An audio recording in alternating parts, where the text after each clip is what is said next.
Susan. Okay, flames rolling as we talked about. They've won 4 in a row, looking to make it 5 tonight. You can see as we take a look at the Wild West wild card spot.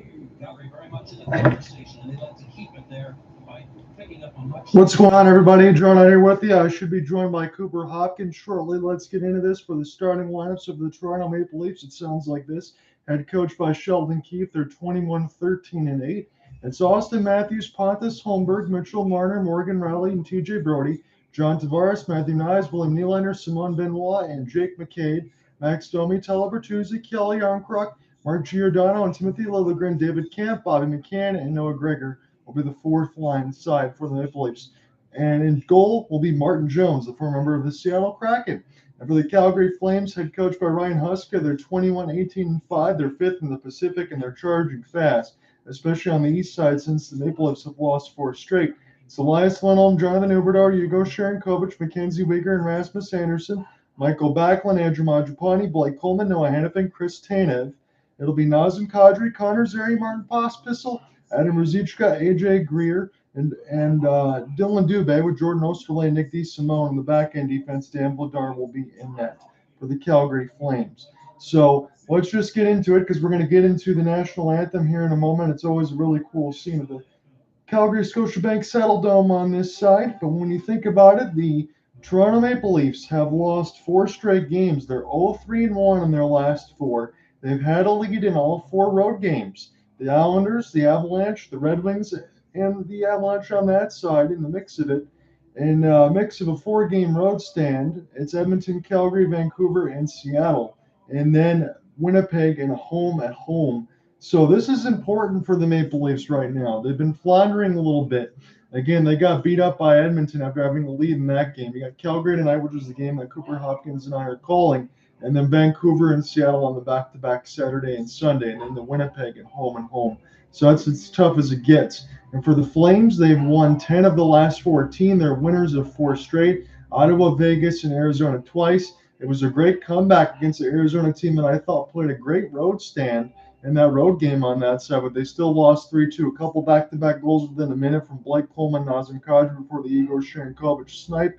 And then the Battle of Alberta will take place on the Saturday night side in the CBC and Hockey Night Canada nightcap at 10 p.m. Eastern on Saturday. So this should be a lot of fun. Again, for the goaltenders, it'll be Martin Jones, 8-5-1, 236, 922 save percentage, and a couple shutouts. And Dan Vladar, as Markstrom continues to be day-to-day, will be 7-5-2, 330 goals against, and an 885 save percentage. So we'll see what we have in store for us tonight. Again, I will just say this as open and honest as I can. I do expect the Maple Leafs to have an answer here today because they need to. I understand Seattle's lost a couple games on the Sunday side when they play against, but you have to be able to find an answer. And Vancouver, who knows? I mean, right now Vancouver does everything better than Toronto even does. And you also have Thatcher Demko in goal. So again, I apologize a little bit for the barking Pekingese, but it is a little bit later stream, so shouldn't have that continue much longer. And this should be a fun game tonight. So hope that you guys enjoy it. And at least for this stream, I think this will be my only one for the week, but we will get back to everything in normalcy next week once all the publications and stuff are done for the NHL All-Star Team selections that I have going on. So a lot of work in that front. So I want to be able to get this stream today, and I hope that's going to be a good one. So let's sit back and enjoy it. Quick shot a couple times. Martin Jones already had to make a couple saves. As that was some good work from Andrew Mangiapane. Michael Backlund couldn't get there. So Calgary was right off the scene, off the doorstep, and now Noah Hanifin's got to get back. He gets around from a stick lift here. There's a couple charging teams here within this first minute. Again, I have the Calgary Flames feed on the Sportsnet side. Sportsnet on both sides right now. Long shot is held by Dan Vladar.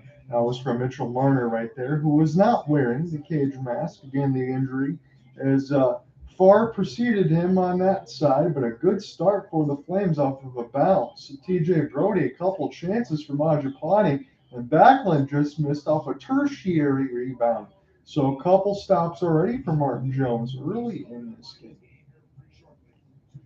So defensive zone faceoff win. This is picked up by the Flames now. It's Jonathan Huberdeau. He's back from the illness day today. Here's a long shot.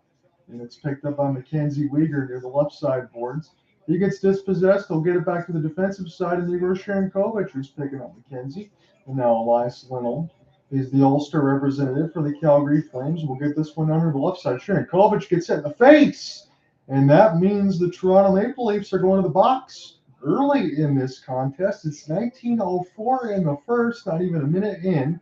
Flames have a couple chances. Willie Nylander, who signed that fresh extension, does not have a point in 4 straight games. He goes to the box for a high stick, as there are all sorts of Maple Leafs fans here, and even one of the young kids has the fake mustache from the Auston Matthews on the front of the grill on that side. So this should be a lot of fun. There should be a lot of Canadian fans in this matchup here on this side between both Canadian teams, and it should be filled. I see a lot of blue and a lot of red. Nazem Kadri, former Maple Leaf. He wins the draw, and the Flames will try to keep this one in off the backhand. Number 91's got it now. They'll play this off the backhand, Sharangovich, and they try to lift it to the left side of the post as this is wrapped around here for Kadri one more time. Off the half spin, it's MacKenzie Weegar. Now Huberdeau thought about it. I'll pass it across near the right side dot for Nazem as MacKenzie will settle it down. Leave it back for Nazem, touch pass, and a Huberdeau skates, an extra one there, a little bit too much. Again, sometimes we say that with Jonathan Huberdeau, you'd like to see him shoot it, especially inside the circles. He does have a good shot. He likes to pass, and the Maple Leafs will get the clear. As MacKenzie Weegar plays it off the embankment, it's Yegor Sharangovich. Again, it's 4 forwards, 1 defense. That's usually how it goes on the power play side. Is the Maple Leafs are 3 for 3 recently on the kill. You want to take the positive spin where you can now, because the last 4 games, even though they've had the lead, they lost one of them in overtime against the Islanders, and then they lost the other 3 outright. So Nazem Kadri going to stay out there, and I'll leave it back for Rasmus Andersson now, the Swedish defenseman, as he gets it across the Fleming Sea, getting the red line and fire it in. As this eludes Jake McCabe for a moment off the back pass, that was dangerous. And now this will be opportunity for a one-on-one. Rasmus Andersson cuts off the angle. Dan Vladar makes the save. Shorthanded chance is held for Calle Jarnkrok against Dan Vladar. And we'll do it again. So you see the longtime Calgary Flames defenseman, Mark Giordano, on the penalty kill unit out there with TJ Brody, as there was an opportunity for Huberdeau to shoot it, but he elected not to take it in the left circle. Nazem Kadri sets him up right through the seam, and you got a Lindholm screen in front. You got to be able to let that one go. So the Connor Zary line, second power play, as it's Backlund racing in, 1-on-3, drops for Zary, and he tried to snipe the short side of the right post. And this one will go all the way back down the ice. 15 seconds left to go on the power play, the first of the game. And we're really just in this one, 17-15 left to go in the first. Coleman will drop. Number 20. He's had a fantastic year. Leaves it there for Rasmus. It's Zary. Extra pass. Picked up in the high slot. Rasmus Andersson settles it down. Zary thought about it. Leaves for Rasmus near the right side dot now. Rasmus wants the 1T. Falling down. Flames able to make a play to Mangiapane, number 88. As this is picked up nicely here for Nylander, who just came out of the box. And now a couple touch-ahead passes here, and this will be Christopher Tanev. We'll settle this back down. Tanev now will take a step, take a breath, and a respite in behind Dan Vladar. As Tanev now, skating one-handed, will leave this here across for A.J. Greer and fire it down to the left side of the boards. That'll be Morgan Rielly, who got voted in off the fan vote for the Maple Leafs. He loses the puck. And this one is dumped in around the end boards now. Liljegren has to absorb a hit. And now the Leafs and the Road Whites able to get this out for Willie Nylander, number 88. Couple stick tops there. John Tavares loses it from Nick DeSimone. This is wrapped around the end boards now. Still dangerous for the Leafs, however. Liljegren has it. Lets it go. And swallowed up in the stomach of Dan Vladar as he makes the save. So good start to this game on both sides. Again, you think that's what you expect. I expect a little bit of desperation for the Leafs today, especially after losing 4 straight on this side. We will see what continues. Again, for the keynotes, we're watching the Flames feed and Telus, be physical when possible. On that side is one of the notes that they have on there for the Sea of Red, as we're looking at Ryan Huska on that end. A lot of Leafs fans, a lot of Calgary fans on this side at the Scotiabank Saddledome, as this is a defensive zone faceoff one momentarily for the Flames. But this is still busy, and behind the net, Sharangovich can't find it. As this is wrapped around the end boards, Calle able to keep it in. McCabe put this one ahead, Max Domi. Now Liljegren Has this one now. Good stick in the lane, and that will force the pass to get knocked away as they're able to play it in between the legs of Jonathan Huberdeau and settle it back down. Liljegren will send it across to his defensive partner now. And Mark Giordano, as this is stick down for Dan Vladar, able to play this softly and off the glass, and the Flames are there as Maple Leafs run a little bit of a change. They'll get this across the Flaming Sea now, back in the defensive zone for the Leafs. Again, they need points right now, and it's especially big that the Leafs pick up 2 because the Detroit Red Wings have just passed them for the 3rd spot in the Atlantic. Leafs do have a couple games in hand, but you got to win those said games. You'd think this is one they got to get today. Glove down in the defensive zone. Number 55, Noah Hanifin, rushed down the right wing side off his backhand, and he shovels a pass that goes harmlessly through the blue paint, but Kadri intercepts. Turnaround pass pistol, and this is held for Martin Jones. 14:58 left to go in this first.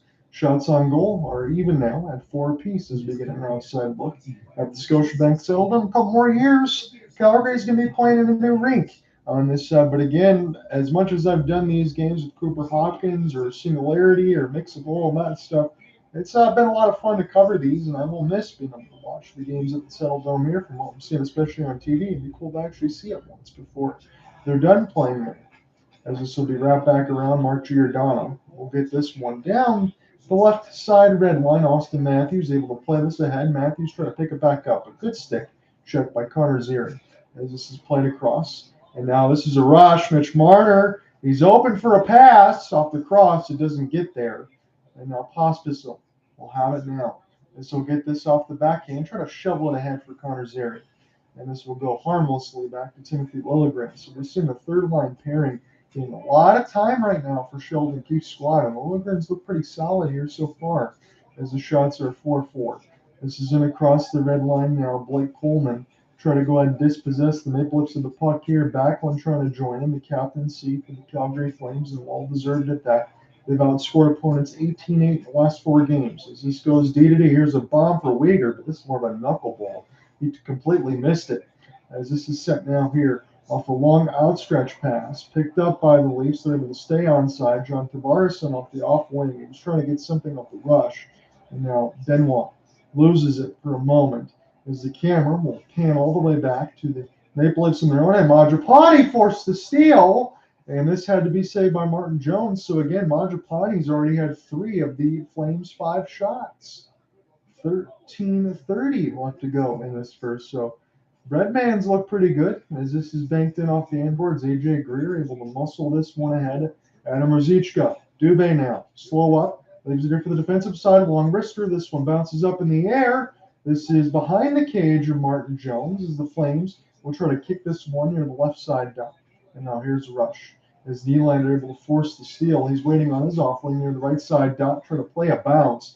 Good defense there by the Flames to deny a sure opportunity though, as this goes to center ice. In the 4-2 loss against the Oilers, the Leafs led 2-0. They allowed 4 straight goals. It's been a theme right now for the Leafs. They want to pretty much turn here as this is spun around the end boards. Picked up by the Leafs, got it in the high slot now as TJ Brody puts this off in off the backhand. Bounces off the wall. Sharangovich trying to locate it now. Couple of stick lifts. Huberdeau able to muscle this puck near the right side wing. Wide open are the Flames. If they want to be able to shoot it, it's Lindholm. Fans on it momentarily. Huberdeau tried to steer it back to the defense, but this is the Leafs now. They'll take a long flip in across the red line. Shoveled away by Dan Vladar. Now Noah Hanifin. It's Huberdeau. Turns it over in a bad spot. Bobby McCann will drop it up now for the defensive side as this is played harmlessly off the window. It's Liljegren has to find the entry again. Hanifin will just shovel it ahead to his defensive partner, Chris Tanev. They got to be quick about it, though. It's Jonathan Huberdeau. That's a little more clean. Nicely played in between the legs for Nazem Kadri. Can he get on sides? Yes, he can. He gets us over the line now. Flames will try to go ahead and give chase here as it's Pospisil trying to get a hit against one of the Maple Leafs and behind their own end.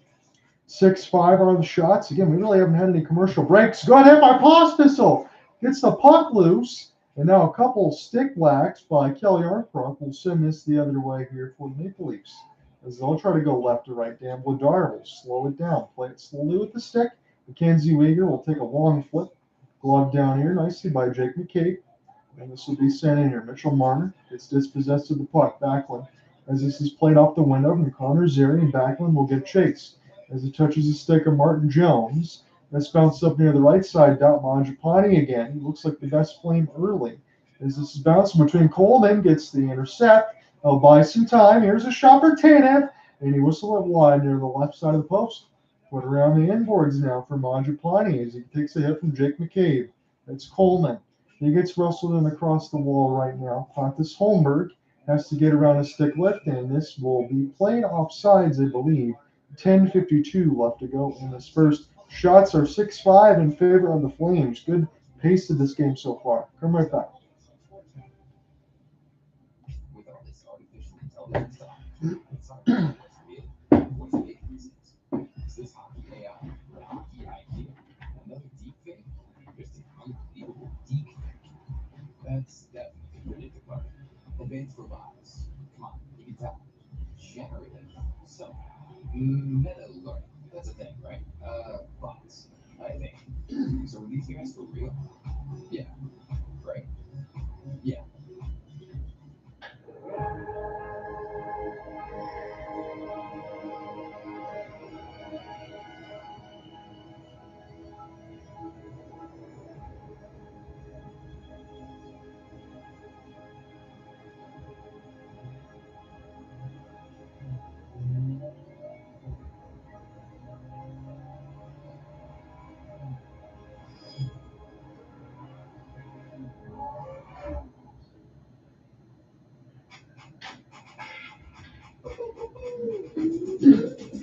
Yum.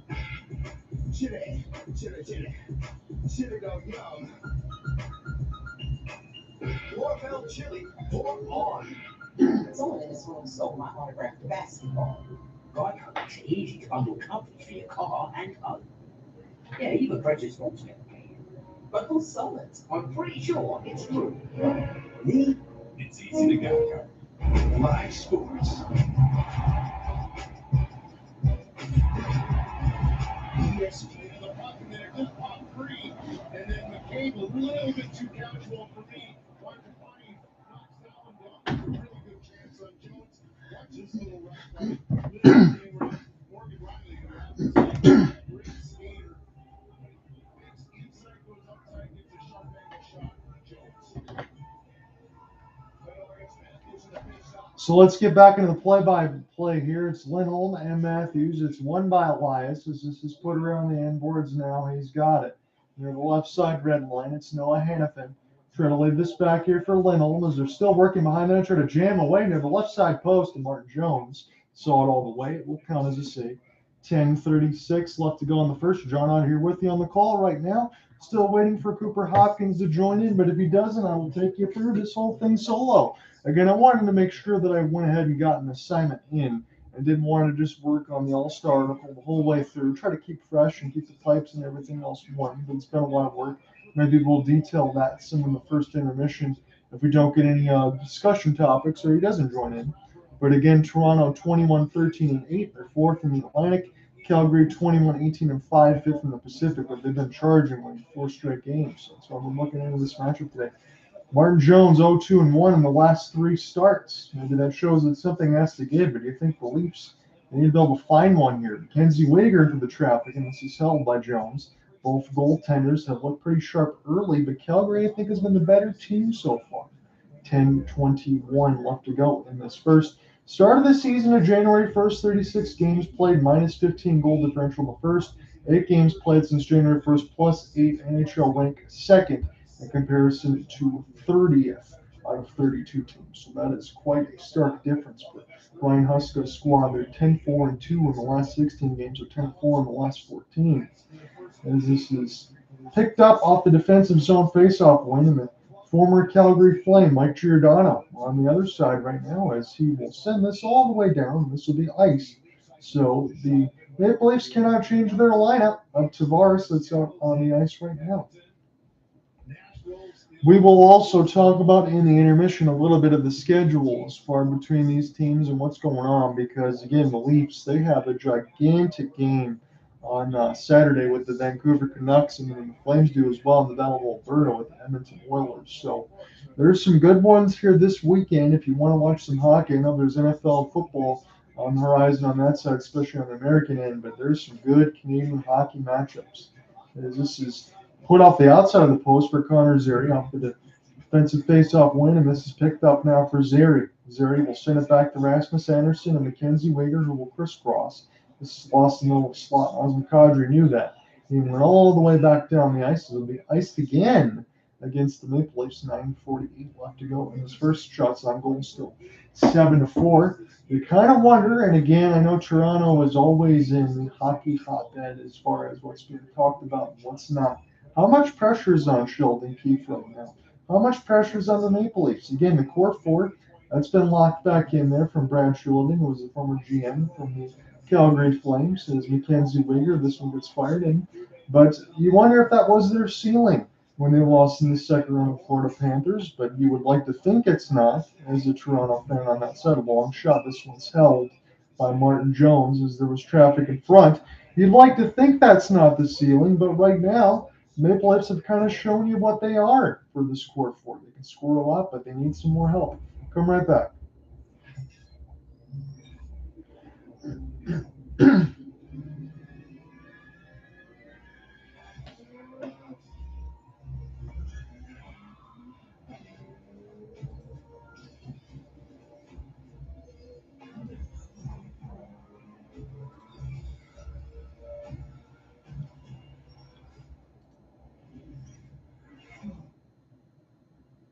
These are my tissue box covers. Remember, tissues come in their own boxes. It's important for young homeowners to let go of the things, turn them into their parents. There we go. All right, who's next? If we do get some time in the first, or we get any extras here for the Bruins or the Avalanche, it's 3-2 Bruins right now. I'll take that as a live look-in once our first period's done for our game between the Maple Leafs and the Flames, because I was trying to eye that one. The Bruins stormed out early. They had a 3-0 lead on the Avs before the Avalanche got a couple back. Again, Valachuskin has entered the Players Assistance Program. We haven't had many details on Valachuskin stemming from the playoff series in the first round in the 7-game loss to the Seattle Kraken, and now he's back in there now, and he's been having a great year, so how is that going to affect the Avalanche?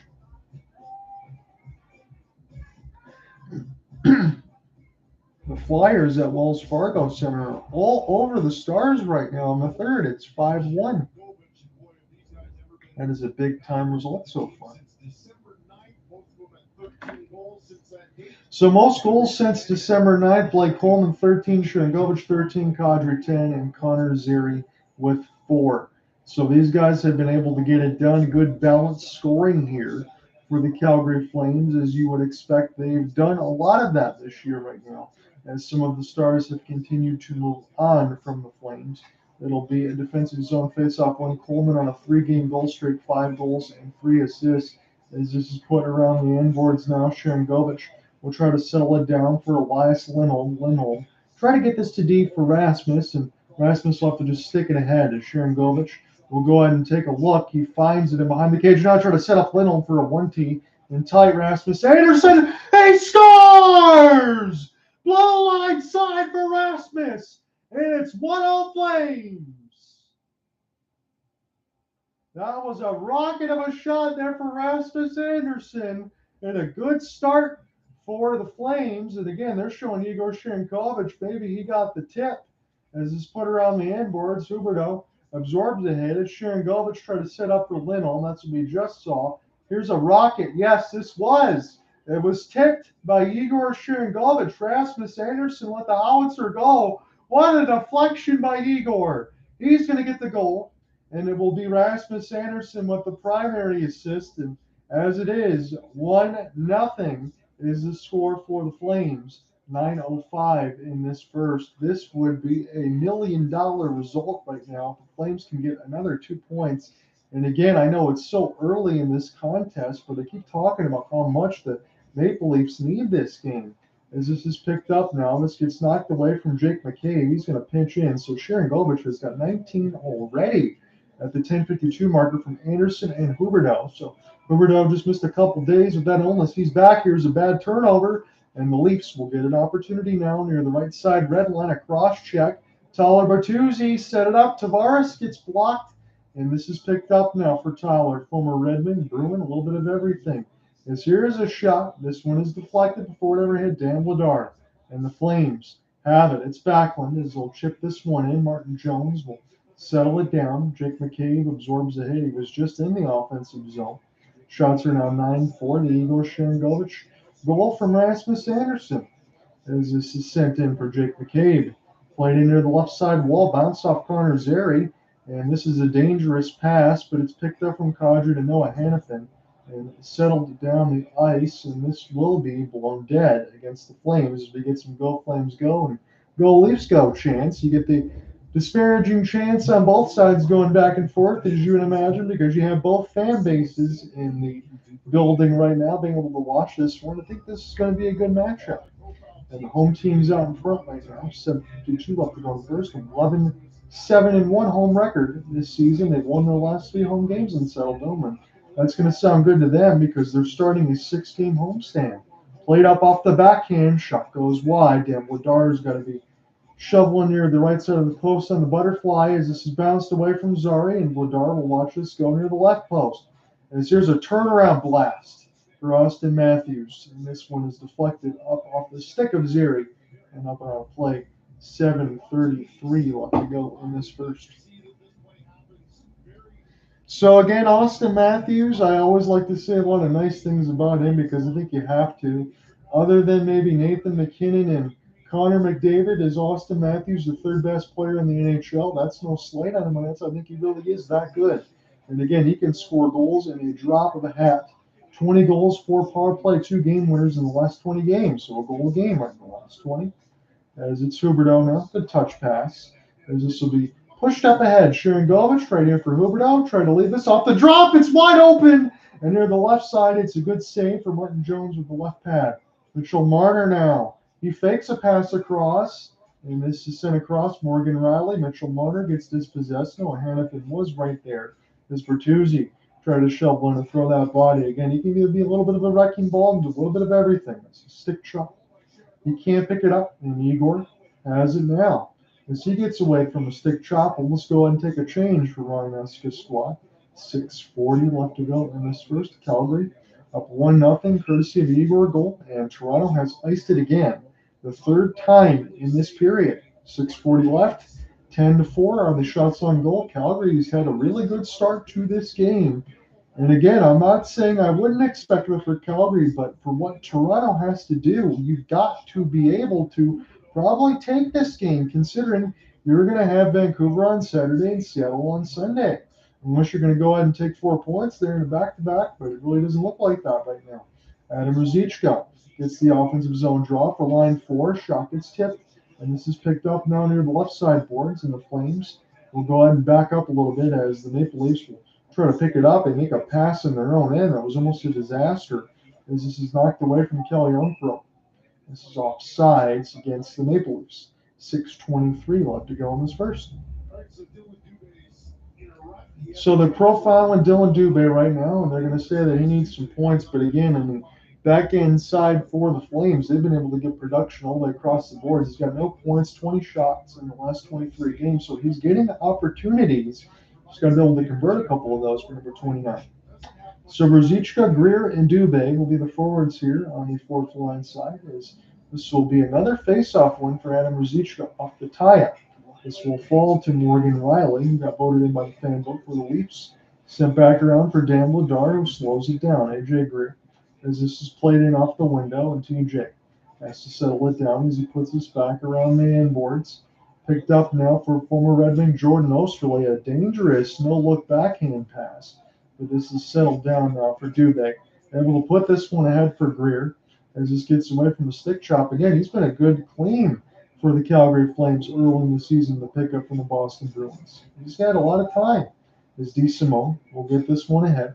Picked up now, DeSimone one more time, getting across the red line, and Martin Jones will slow it down with the stick. Timothy Liljegren puts it around the inboards and bounced right back to Martin Jones, but he was able to stick this one down the ice.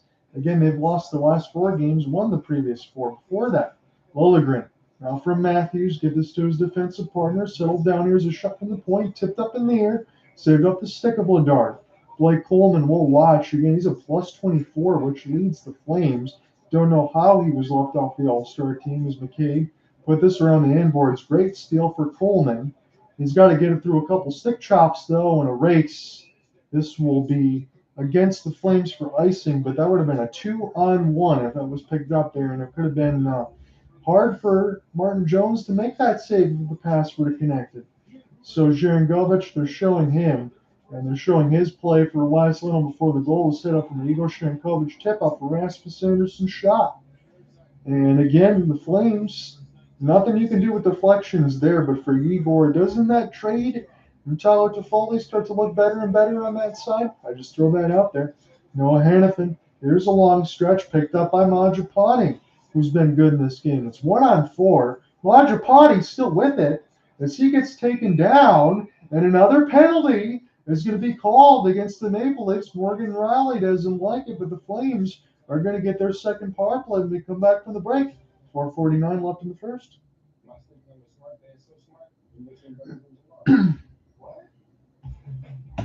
Mine's so smart, makes me better than Justin. Nah. My smart bed has me making catches you can only dream of. Mine has me running routes that'll keep you up at night. This bed is so smart, it helps me take my game to the next level. Mine's so smart, I'm sleeping better than you. You funny, dog. 80% of NFL players choose to sleep in their smart bed. Someone in this world stole my autographed basketball signed by the 1948 All-Star team, so I called it Specialist. And he's Specialist. Okay, let's start with what we're doing. It's easy to bundle company for your car and home. Yeah, even purchase Sportsnet. What a relief. Let's get back to trades. I'm also going to crack the case. Well, I'm pretty sure it's true. Me? It's easy to bundle your home or car. It's easy to jack out. So many points. And I'm taking over those combo guards on this from free. Trades all day, they have everything. Still put in there. Yeah, Forms is the new 5 now for. It's about pace of space on the field. What you know about pace of space? There's no rule for the big man in the league anymore. Bert, can you reckon those chips up there? These chips? These are my chips. Chips and malt. I guess those are first chips. Those are first chips. Live sports. Victoria, BC this Saturday at 11 a.m. Mountain for Scotiabank Hockey Day in Canada, celebrating Canada's game in a 12.5-hour marathon that will feature all 7 Canadian teams in action. Winnipeg is in Ottawa at 1 Mountain, and then we have 2 games at 5 p.m. at Toronto, visiting Vancouver, while Montreal travels to Boston, and we finish up the full day right here in Calgary with the Oilers taking on the Flames at 8 Mountain. And the panel in beautiful Victoria, British Columbia. So looking forward to it. And that happens to be the first day of the schedule I look at, Rick. Scotiabank Hockey Day in Canada. So it's another power play opportunity here for the Flames. They've got the lead. Nazem Kadri kicked out of the draw. They're 0 for 1 with 1 shot on the power play. Power play's not been a big bright spot for the Flames this year, but their balanced scoring has been. This is still won, though, by the Flames. This is MacKenzie Weegar. We'll get this near the right side. Yegor Sharangovich. Leave it there for Huberdeau. Extra pass to the left down. One-timer setup. It's going to take a bad bounce, and it's going to go in. I don't know if it's going to be credited for Nazem Kadri or Elias Lindholm. It went off the former Flame Mark Giordano. That one's going to sting for the Maple Leafs, but the Flames are going to take it. I think the former Leaf Nazem Kadri will get this goal. He had a one-time that maybe got partially fanned on. Let's see what happens here. So this is picked up near the right dot. Lindholm, extra pass. It did. It bounced off Giordano after Huberdeau's extra pass from Lindholm, and then it went into the net. So Nazem Kadri is going to take it. A friendly bounce for the Flames. A brutal one goes through the wickets of Martin Jones. Goes in the back of the net. Mark Giordano can't believe it. Really nothing you can do there. So the Flames do get a power play goal. And now they're 1 for 2. They're 2-0 on the scoreboard right now against the Leafs, who are in a host of trouble. As this is picked up now near the right side boards. This will be canceled off by Bertuzzi. It's Benoit.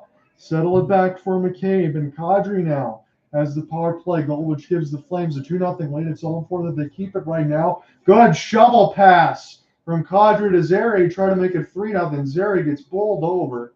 Lindholm and Huberdeau get the assist. Huberdeau already with a couple points right now, so good to have him back in the lineup as this is sent back in. Good chase for Mitch Marner against Rasmus Anderson, but Anderson still able to win that board battle. Michael Backlund trying to join in as well. Coleman taking a look as this is sent back around the end boards here from Marner, but it's MacKenzie Weegar from the Florida Panther. Shovel this in off the glass. It bounces away from Mangiapane, but the Flames are right there. Noah Hanifin picks this off the backhand. Kadri on an 8-game point streak, 6 goals and 5 assists as this is sent around the end boards. I'll get Cooper Hopkins in here right now as Dan Vladar will hold on. 3:25 left to go in this first. The Flames are enjoying a 2-0 lead. It's Nazem Kadri and Yegor Sharangovich as that one pinball off Mark Giordano in an effort, a power play goal. Well, John, sometimes life gets in the way, my friend. I'm at least hanging my hat on the fact that I'm not as late as I was the other night when I jumped on the end of your broadcast. Thanks for having me in here. And my goodness, my friend, it's the same scoreline that it's the inverse, I should say, of the same scoreline that these Toronto Maple Leafs had. So we got a breakaway here. Is Backlund coming in? Is firing that one, I think, off the post, John. Is that one in? The lights flash. I got to step off your toes. I joined the broadcast, and Backlund almost makes it 3-0. I'll let you get back into the action here. Yeah, this one is bouncing all over here. Backlund, I did think came back close. I'm just happy to have Cooper Hopkins with me here. Fake the 1T. Benoit tries to shoot from an angle, and this is picked up now for the Leafs. They'll put this around the inboards. They'll chip and keep it in.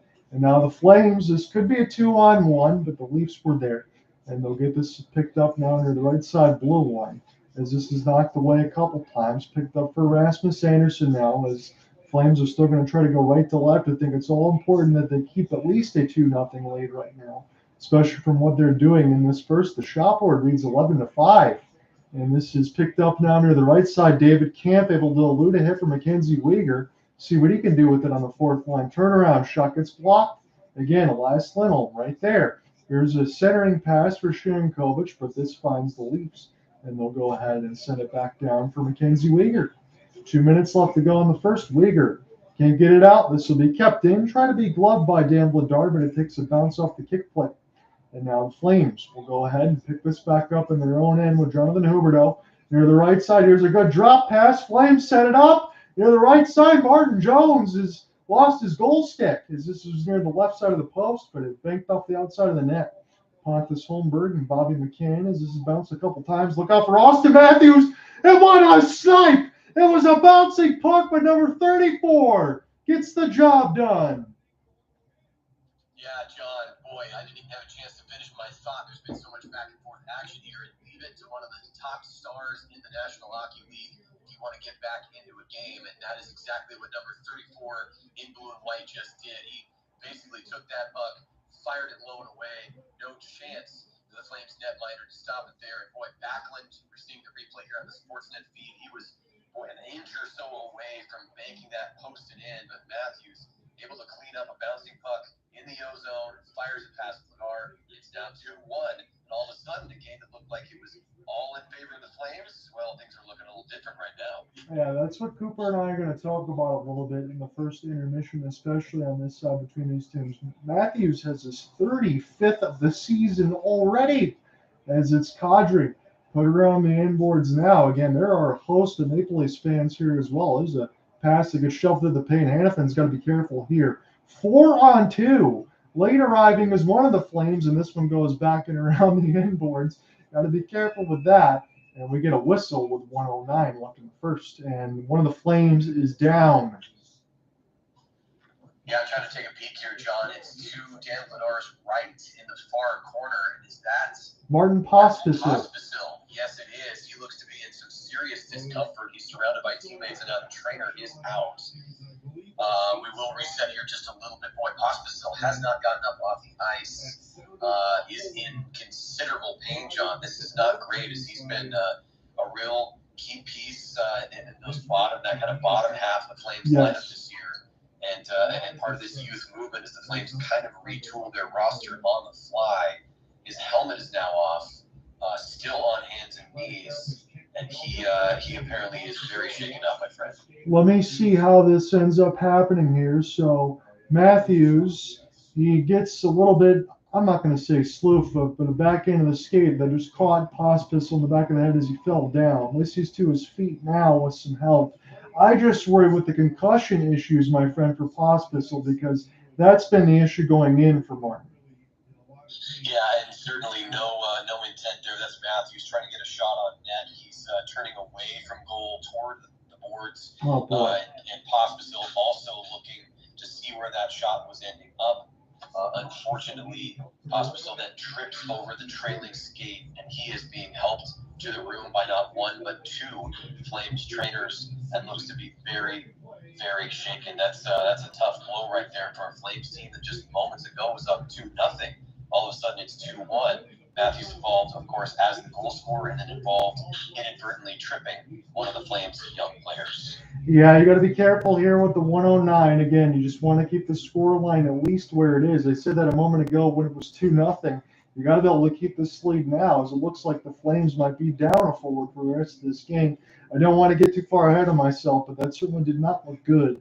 As this is sitting around on the left side red line, Backlund, Mangiapane, who's had a pretty good first period, somehow just lost the puck. And now MacKenzie, Weegar, last man back there for Rielly, Nylander. As this is bounced off the Backlund. Number 20, Blake Coleman, tries to finish his check right now. As the Flames are holding on to a 1-goal lead, Auston Matthews with a spectacular show of the latest goal. And this is picked up by the Flames as they'll settle it back down. It'll be an opportunity for Chris Tanev. He'll slow up as one of the Flames blows a tire. They'll go to their bench. There's no Hanifin. They'll take his change. 20 seconds left to go in the first. It's Tanev now. Still dancing with the puck. He'll finally gain the red line and take his change. Jonathan Huberdeau trying to pin his man against the boards right now as the Flames have one more rush to defend for the Toronto Maple Leafs. Let's be picked up in the neutral zone. MacKenzie Weegar hits it off the kick plate. And the Flames at least have a 2-1 lead going into the dressing room. Yes, they do. So it's sort of an unfortunate finish to that otherwise excellent first period, especially if you're a Flames fan. I think if you're a Leafs fan, this is what you're hoping for. You need to see a little bit of grit from your team and a little bit of a grind. And of course, Matthews has that skill to finish that play and cut the lead down to 2-1. But the other night, you see a Maple Leafs team. This is what I was talking about, trying to reference when I first jumped on the broadcast, Sean, that these Leafs had a 2-0 lead against the Oilers and eventually lost that game. The Oilers, of course, so hot after a pretty underwhelming start to this season. They are now the class of the league, and the Maple Leafs, as you said in your tweet leading up to this contest, John, this is a proverbial must-win for the Leafs. Do you still feel that way as we are now one period done this evening? I'm glad you brought that up because I was going to ask you the same thing. And I think people will think I'm hyperbolic with that, but no, I do, because let's go into the Maple Leafs schedule this weekend. They have a back-to-back on that side with the Vancouver Canucks and the Seattle Kraken, and then a home-and-home series with the Winnipeg Jets. Yikes. Yeah, not easy sledding. Tough sledding, in fact, as was normally said in the football world. But man, John, this is interesting stuff. Both the Eastern Conference and the Western Conference, that we've gotten to this point in the season, we're tiptoeing right up against the All-Star break. And even the last time you and I talked, it seemed like there, in both conferences, at minimum 5 teams, maybe 6, maybe even 7 teams that you might feel comfortable saying are quote-unquote locked into a playoff spot. But at least in the West, we start to look at teams like the LA Kings that, yes, they've been able to get a couple of wins back here, but they had a multiple game slide that put their very comfortable position in a little bit of jeopardy. You're also seeing teams like these Calgary Flames and the Seattle Kraken inch their way up. Obviously, they had the benefit of having played more games than some of their rivals, but now that games played column is starting to look a little more balanced in the standings. And boy, the Flames are just right out of it. With I think it's if they were to win tonight, they would be tied with the Predators, depending on the Predators' outcome for a playoff spot. And the Kraken are right behind it. All this is to say, lots going on. There's more shifting than I think we thought would be happening in some of these conferences for these wild card spots. Yes, there is on that side. And as you said, the Flames, they've won 4 straight. They've won pretty much 10 of the last 14 on this side, and they've had to. But the only thing, as we talked about, in between Nashville, Calgary, and Seattle, again, as you mentioned in our previous broadcast, all these teams continue to win, at least enough. And I know last time we didn't get to the Edmonton Oilers, but we might as well do so now, my friend, because they have the longest win streak in the NHL as it sits at a franchise record 11. Yeah, it's just wildly impressive. It's the literal exact opposite of what we saw from them at the start of the season. Everyone was very concerned. It was sky is falling, et cetera, et cetera. Well, the story has completely flipped on its head. Connor McDavid and company, they look to be world beaters this year, and would certainly at this point, I haven't checked the latest odds, but would be one of the top 2, 3 at the very most teams most likely to take home the cup this year. They just look that solid. Yeah, and as you said, for the LA Kings on the other side, all of a sudden their lead in the Pacific is just down to 1 point on that side, as there's plenty of teams that are charging. There was a lot that I wanted to look to in the scoreboard today in specifics. And on this side, I think it was a big result for the Boston Bruins. We do have a story development. I'd like to get your thoughts a little bit on that side for the Avalanche. But the Bees get a gigantic win at TD Garden as they beat the Avalanche. They score 3 in the first. It's Pasta, Jacob Lacko, Jake DeBrusk, and then Pasta finishes it off with a hat trick in a 5-2 win against the Avalanche. Yeah, significant stuff right there. The Avalanche still are who they are. They are a team maybe not to be reckoned with in the exact same way that they were a few seasons back, but definitely a player when it comes to playoff discussions in the West. And Boston still doing what they're doing. I mean, they're having a slightly different regular season than they did last year, which was literally historic. But when you get wins like that on the road at a team like Colorado, you're obviously doing something right. And just like we saw here with Matthews, that's your top player doing top player things. Certainly the case for the Bruins tonight. So, Cooper, I know this is going to be kind of a bomb. Hopefully it's not out of left field, but I want to throw this in there because when I was working on the All-Star portion of the article, I'm almost through the Central right now. I got to finish the Pacific sometime next week. And I'm looking at some of the stuff with the Avalanche because I just finished them up. Guess who just entered the Players Assistance Program again? Val Nichushkin. He's already had a fantastic year. He's had about 20-something goals, 20-something assists. He's been an excellent player. I know there were some articles that were being published during the Seattle Times that were mentioning we just didn't get the details of why Val Nichushkin went into that assistance program during the 7-game series against the Kraken. Again, he just didn't show up for the rest of that series. The Avalanche said it's taken care of, and now he enters the assistance program now. Probably not a good time for it right now, but I know the NHL doesn't show a lot of transparency for certain issues that are personal, and I get that, but the stuff with Val Nichushkin, I mean, this is about 6-7 months of we just don't know what the heck's been going on. Yeah, and I think that is where the problem is for folks in the media and many fans as well. It's just the fact that things have been a bit obscured, and obviously that situation. Now, listen, first of all, you and I can certainly agree, and this does, in an ancillary way, make me think of a situation with one of the Flames, and that's Oliver Shillington. Mm-hmm. Listen, mental health is extremely important. Athletes and the pressure they're under are something that, lay people like you and I, even at the level of our fandom and the way we follow the sport, we'll never fully understand. So I can absolutely appreciate and applaud the fact that there is an assistance program in the first place, that it's being used appropriately. But then we get back to Nichushkin, and that is where the question marks remain.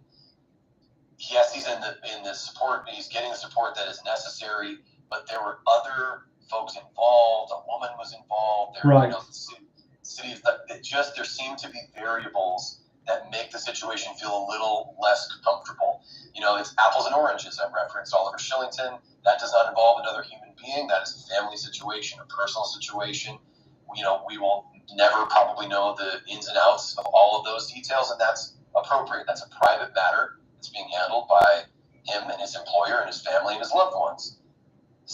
There are some similarities with Nichushkin, but there also are a lot of differences, and I think that's where the discomfort lies. Okay, I appreciate the fact that you answered it that way and able to take the big question there because I didn't want to drop a bomb on you, but I had to share the same kind of similar thoughts as you on that side because I'm just not sure. And we'll see what happens because I know Jared Bednar was asked about it. How do you replace somebody like Valnichuskin?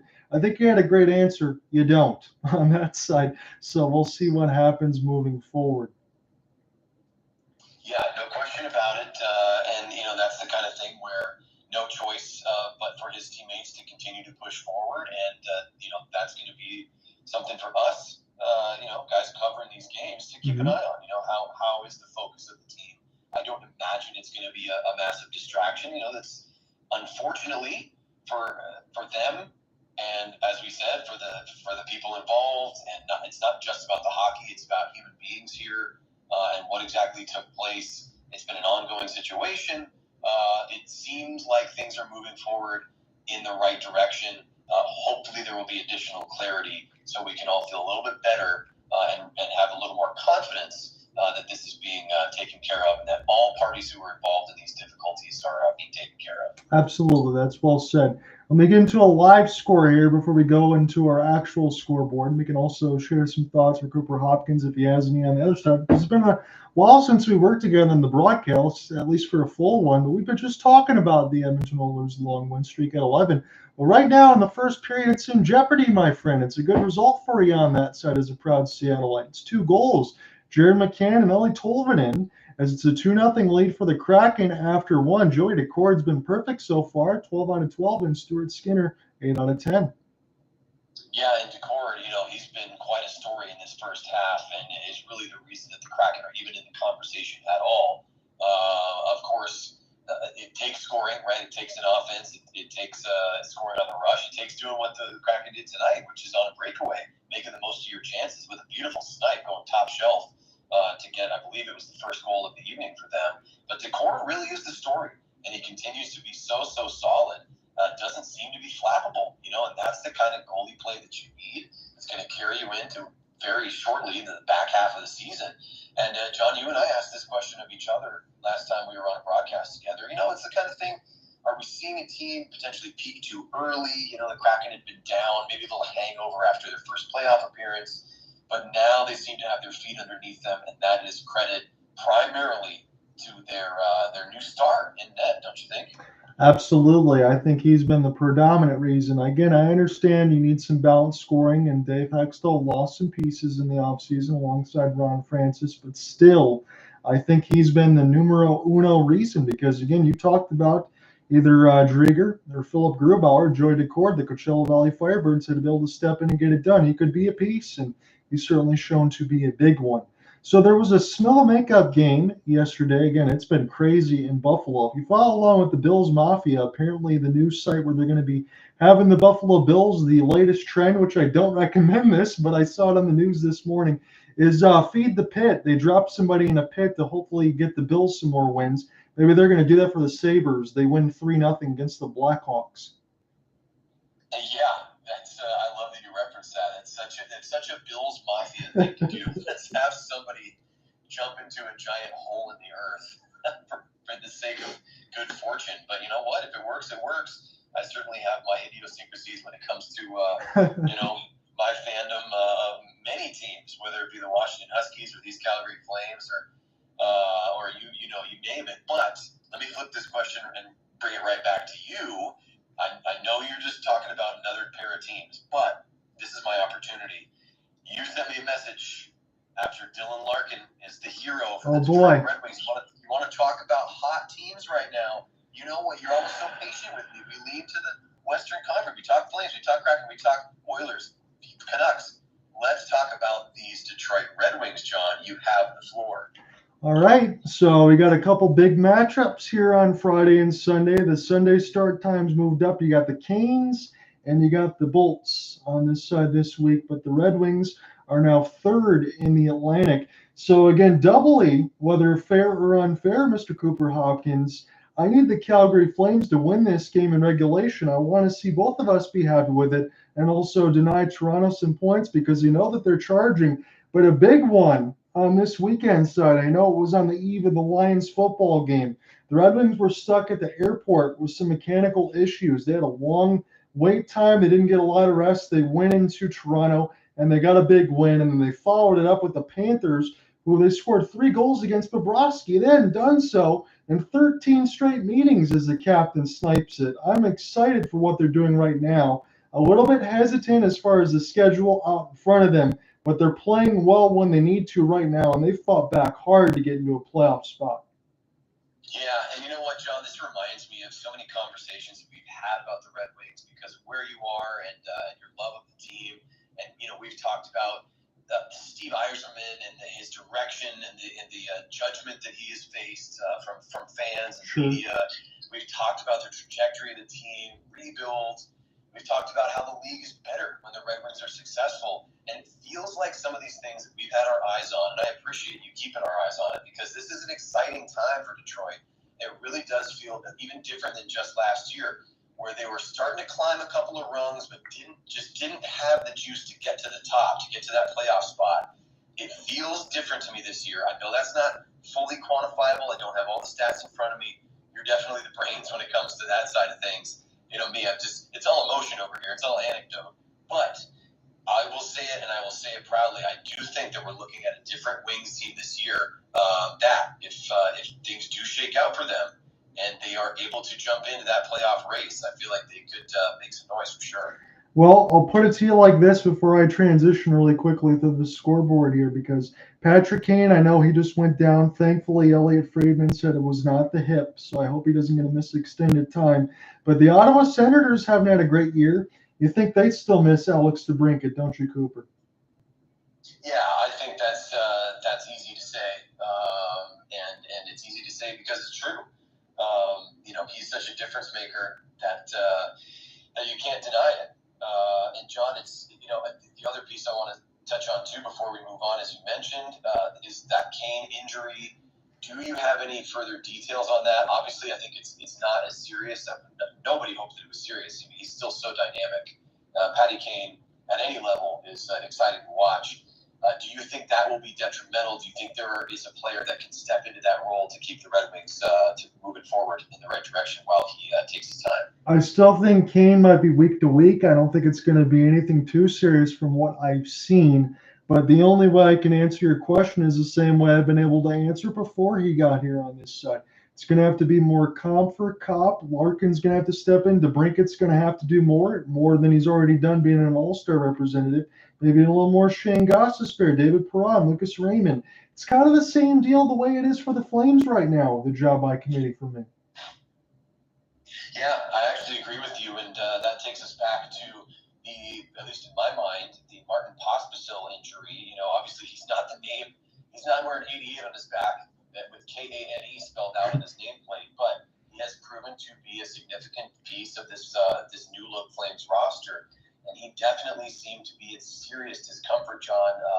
I know we're getting some of the Sportsnet intermission coverage right now. I have not been able to glean any new information, but I'm assuming that very shortly we will know whether or not he's available. I doubt he, of course, will be available for the rest of this contest. But boy, I certainly hope he doesn't miss too much time because he has made an impact when he's been on the ice. Yeah, and I saw, and forgive me because I don't have the name out in front of me, but the Flames did have a couple of call-ups that they put in on this line. I think it's Adam Klapka is not playing today, but he was just called up. And then I think Jacob Peltier, I saw he might have a sighting as well. Yeah, you're correct. You are always, you do have 4 eyes, so you always have the extra eyes to keep a watch on things for the Flames. And yeah, it was Adam Klapka who got called up. I watched some of his interviews today. He's very excited. Of course, it's his first call up coming up from the Wranglers. And you know me, every time I say the Wranglers, the former Stockton Heat. And they also were going to get Walker Duehr back. Walker Duehr was put on waivers. And I think there was some belief that he wouldn't actually clear waivers, but he did. So he's still with the Flames organization. And depending on what happens with Martin Pospisil, we're going to have to see. There might be some other call-ups coming up shortly, or perhaps it's Peltier jumping into the lineup, or maybe even Klapka getting his first opportunity. Yeah, it's funny that you say that on that side for Walker Duehr, because I follow some of the stuff on the Leafs, and they said maybe it'd be a good idea if the Leafs claim Walker. Yeah, that's interesting. I did see some rumblings, and to be completely honest, I actually did not expect him to clear, but he did. And so he's still a Flame, or well, a Wrangler, I should say. And we'll see what happens. But as we get toward the end of our intermission here, John, this is an interesting one. Again, thanks for being patient with me. I know I jumped on late, but it looks like I want you to just either confirm or deny for me. There's been kind of a narrative around the Flames the last couple of seasons where we've seen the Flames come out in the first period in particular, and it looks like they're going to dominate the entire period, and then they let things get away from them late. Now, is it just a little bit of bad puck luck there at the end? And, of course, the injury is going to shake you up a little bit as a team.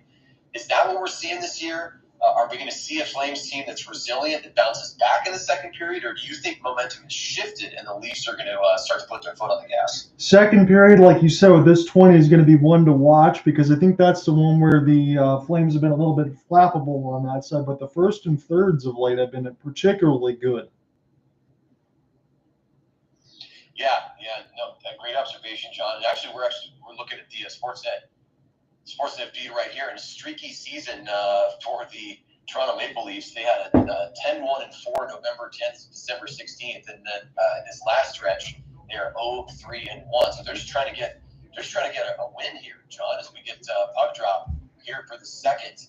Why don't you jump on the play-by-play just for a moment here? We can trade off. I want to make sure I'm not wearing down your pipes too much here as we get 10 seconds into the second period. No problem. So this is sent around the inboards now for Chris Tanev, and this is picked up for the Leafs. Tanev able to get the interception. Good stick lift there for the Leafs as it's Auston Matthews who's got the latest goal in the game, able to maybe save a good opportunity in the slot like Coleman.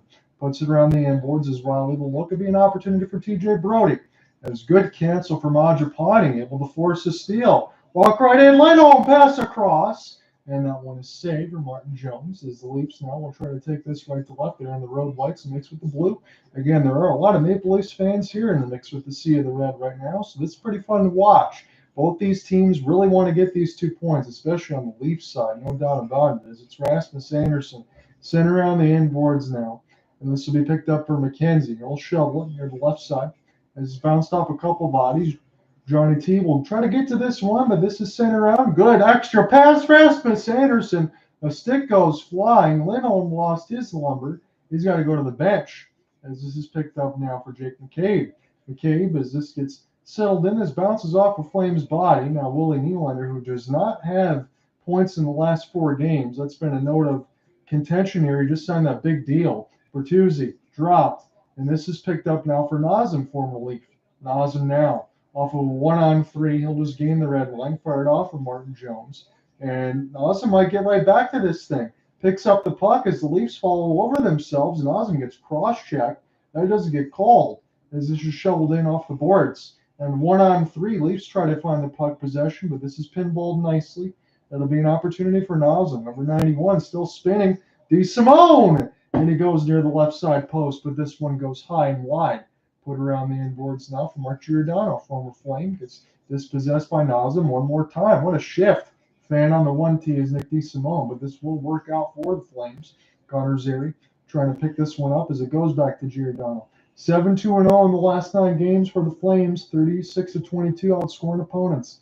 As this is picked up now for Jordan Osterley. Osterley trying to kiss it off the glass. Mangiapane gets hit hard by Rielly, but this is picked up by Mikael Backlund, captaincy for Calgary. Matthew Nyes, and on the left side, he's a member of the Big Ten, as this is picked up now for the Flames. Here's a stretch pass. Mangiapane, spin and turn, gets dispossessed of the puck off a hit, falls down. And now it's Rielly. Noah Gregor on the 4th line side for Sheldon Keefe's squad. Gregor now off his forehand, plays it intentionally off the kick plate, and a long pass settled down for Mangiapane, as it's Noah Hanifin near the left side red line. Have to absorb a couple hits due to the Flames, and now it is David Kampf with puck possession here for Bobby McCann. McCann now try to get this off his forehand, but Hanifin right there using his body to shield the puck. A bouncing puck kept in by Benoit. This hits off the left side of the wall. The Leafs will try to find it in the offensive zone as it's Hanifin. Still trying to get to the defense. Picked up by the Leafs again. Turnaround shot goes way wide. This goes in off the carrier for Benoit. Put off the outside of the cage. Good work by the Leafs' 4th line right now. Jake McCabe will get to do his defensive partner. Mitch Marner stutter step. Dangerous looking cross pass. That one goes wide. Mitchell Marner has it now. Near the right side wall. Still dancing with this puck. Left to right zigzag. Now near the right side. Hits back to his defensive side. Via penalty hand in the air. Leafs are going to get their first power play. Willie Nylander, the extra attacker. Stopped by Bedard with the left pad. This is still with Marner now. Marner, extra pass. Leafs all of a sudden look dangerous. Marner, touch. Nylander, rocket. This one's blocked. Falls to Willie. Cross pass. Matthews, one-timer. He scores! It was bound to happen, John. The Flames were exhausted. There were multiple players out on the ice. You can see Blake Coleman exhaling deeply right there on that Sportsnet feed. That was a rough stretch for the home team, and Matthews makes them pay again. All of a sudden, a game that looked to be in complete control for the home team, it's going the opposite way now. This game is 2-2. Number 34 does what he does. Slams one home. Bedard had almost no chance. He tried to squeeze up against the post. We're tied. Man, oh man. Again, as much as I want to see the Flames get these points, and I know I need it for the Red Wings side on that side, especially in this matchup. Watching number 34 is a treat, Mr. Cooper Hopkins. Yeah, he certainly is. Even as a diehard Flames fan, we see Blake Coleman with an expletive there. He was grinding out that shift. So many players for the Flames had almost 2 minutes on that last shift there. That's another thing to keep an eye on. It's not only does Toronto tie the game right there, but they're just wearing out their opponent. They've been doing that since a couple minutes to go in the first, and we see right away the Flames with an icing. Matthews is still out there. Could they make it 3-2 now with 3 unanswered? It's certainly possible. Again, we talked about it in the first intermission with Pospisil being out. I don't think he's going to be able to come back at all, considering the injury that's taken place on that side. And that also means that the Flames are down a forward for the rest of this game. And off an icing, as Cooper just said, in a very desperate Maple Leafs team. What are they going to do here? Morgan Rielly near the left side. Dan Bedard is going to have to batten down the hatches. It really is only the way you could say it. Here's Willie Nylander now. Extra pass. Rielly wide open. Good save for Bedard. Yeah, that's going to be a good moment for Bedard right there. A couple have gone in from Matthews. I don't think either one was really savable. That's just 2 goals from one of the best hockey players in the world. And then there's a great shot right there from circle to circle, I should say. Bedard reads it beautifully, going left to right, gets in perfect position. He actually had a bit of a screen there from his own man, Anderson. Bedard still makes a good save, so hopefully that'll build the confidence back up. Good shovel pass in the defensive end. It's Huberdeau now. Nice crisscross. Jonathan gets it back to his D side. Here's a long shot. Martin Jones, a bounce off his stick. Again, he hasn't had any work in a while. Shots are still 13-10 for Calgary, but 2 straight goals for number 34. As this is picked up now near the right side, Sharangovich gets dispossessed. Willie Nylander by himself, essentially. Look out. Good reverse hit by MacKenzie Weegar to take him right off the puck. That's got to be happy for Flames fans there. As this is sent in for Elias Lindholm, Jake McCabe, get it back to his defensive partner, and the Leafs will look to start again. They've just tied the game. As this is sent in, Dan Bedard will wait for the puck to bounce back. He's got to get back in his crease. This is a bouncing puck now. Picked up by the Flames is Dylan Dubé. Certainly need a goal from him. It's certainly been a lot. It's been about 20 games. Auston Matthews with 36 from Nylander and Holmberg. Pontus just went up to the first line the last couple games. Got 4 straight points. As this is sent in near the left side blue line. And this goes out. So Benoit will send it back to the defensive partner. Put it back in. As Dan Bedard will watch this one get slowed down and get back in the goal crease as Noah Hanifin's got it. We got some big pushing and shoving near the players' bench, and the refs are going to have to sort this out. Wow, John, that's away from the play there. I'm trying to get a number. That looks to be Greer, who is known to mix it up from time to time. Did he get checked into the Toronto bench and then start to go at it with some of the visitors tonight? It looks like Greer is going to be the one who set Calle Jarnkrok, who, of course, former Kraken and briefly a Flame. Yeah, Greer ends up in the bench with Benoit, Domi, Jarnkrok. He was surrounded by the Leafs. We're going to have to see more from that, John. That's tough to see what's going on here. But Nylander did get checked by Weegar, as you commented.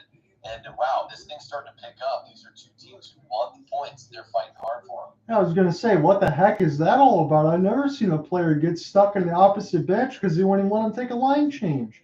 So the ref takes both, so it's Greer on that side who's going to go into the box with Calle Jarnkrok. So it'll be an opportunity now 4-on-4. Who does this favor? Again, I think I might have a thought in mind, but I do believe in the Flames and what they've been able to do. But if you get Auston Matthews there on a 4-on-4, you better look out.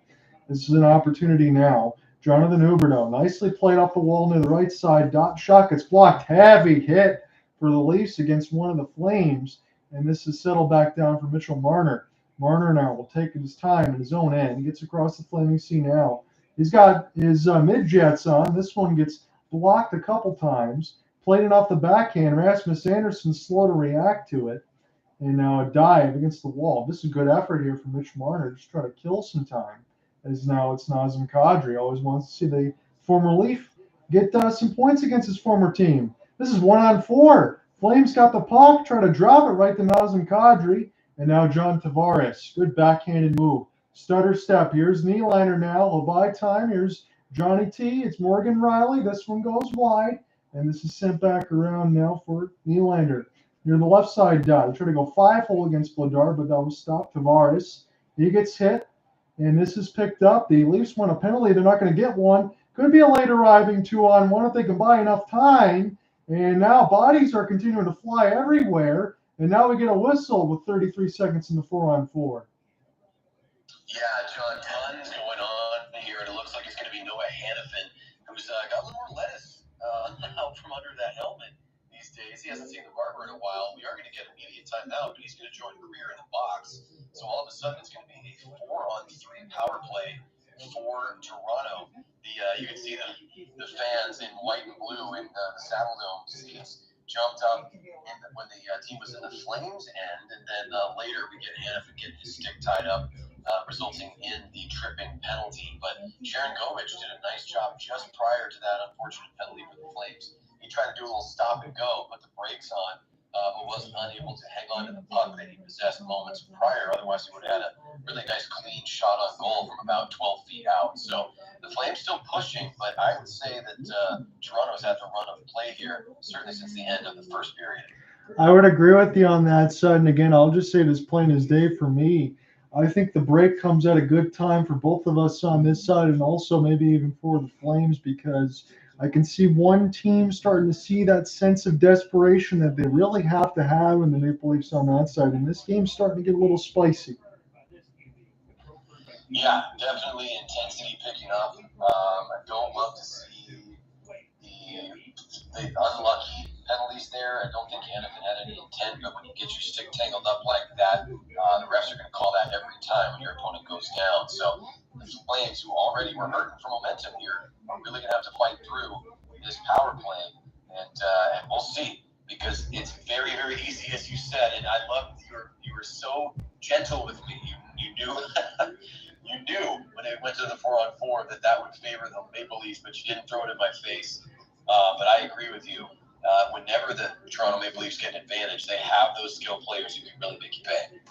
Yeah, we'll have to see. It's going to be big here for Dan Vladar, also big for Martin Jones. I mean, let's just be honest here, Cooper. You start this year as Martin Jones as your third string.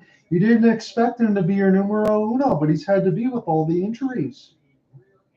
He certainly has, and you know what? There have been some struggles. Let's not make any bones about it. But how do you help your goaltender out? By getting a nice lead. So right now, both these teams trying to get back into the contest. The Flames with the fourth best penalty kill in the league. So we're going to have to see if they can put that into play right now. Here's a shot at the deflection. Tavares was right there. And now William Nylander will pick it up again. He's been pointless in the last 4 games since the 8-year extension. Auston Matthews, he's going to try to score 3 straight. As this is an opportunity. Extra pass! Wide open snipe! It's Marner!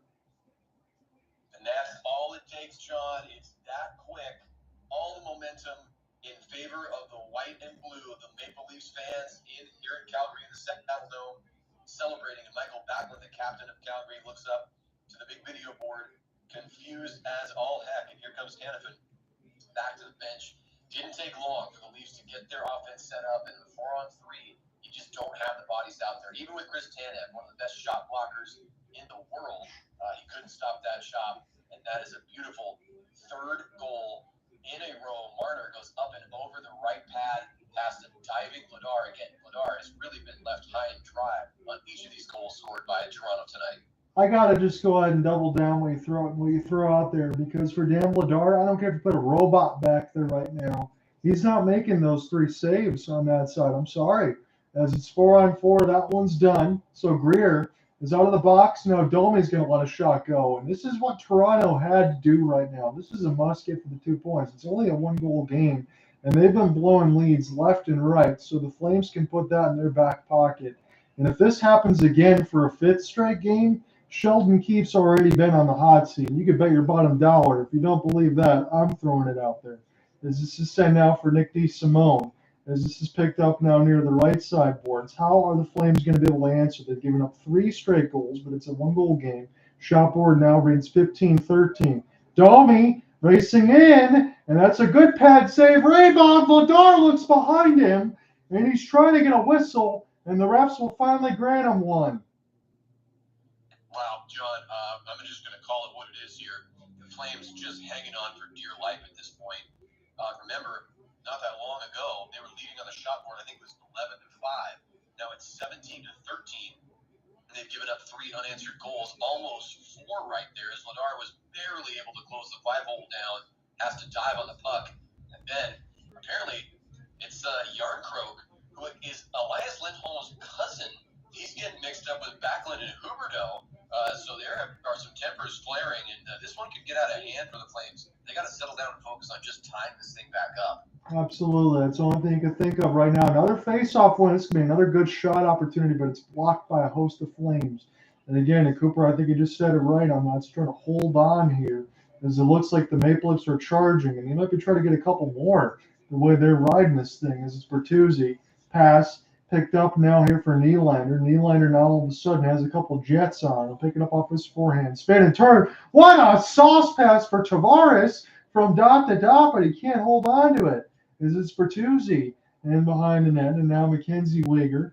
It's Mangiapane. Man, the skill level that we've seen. Rasmus Andersson.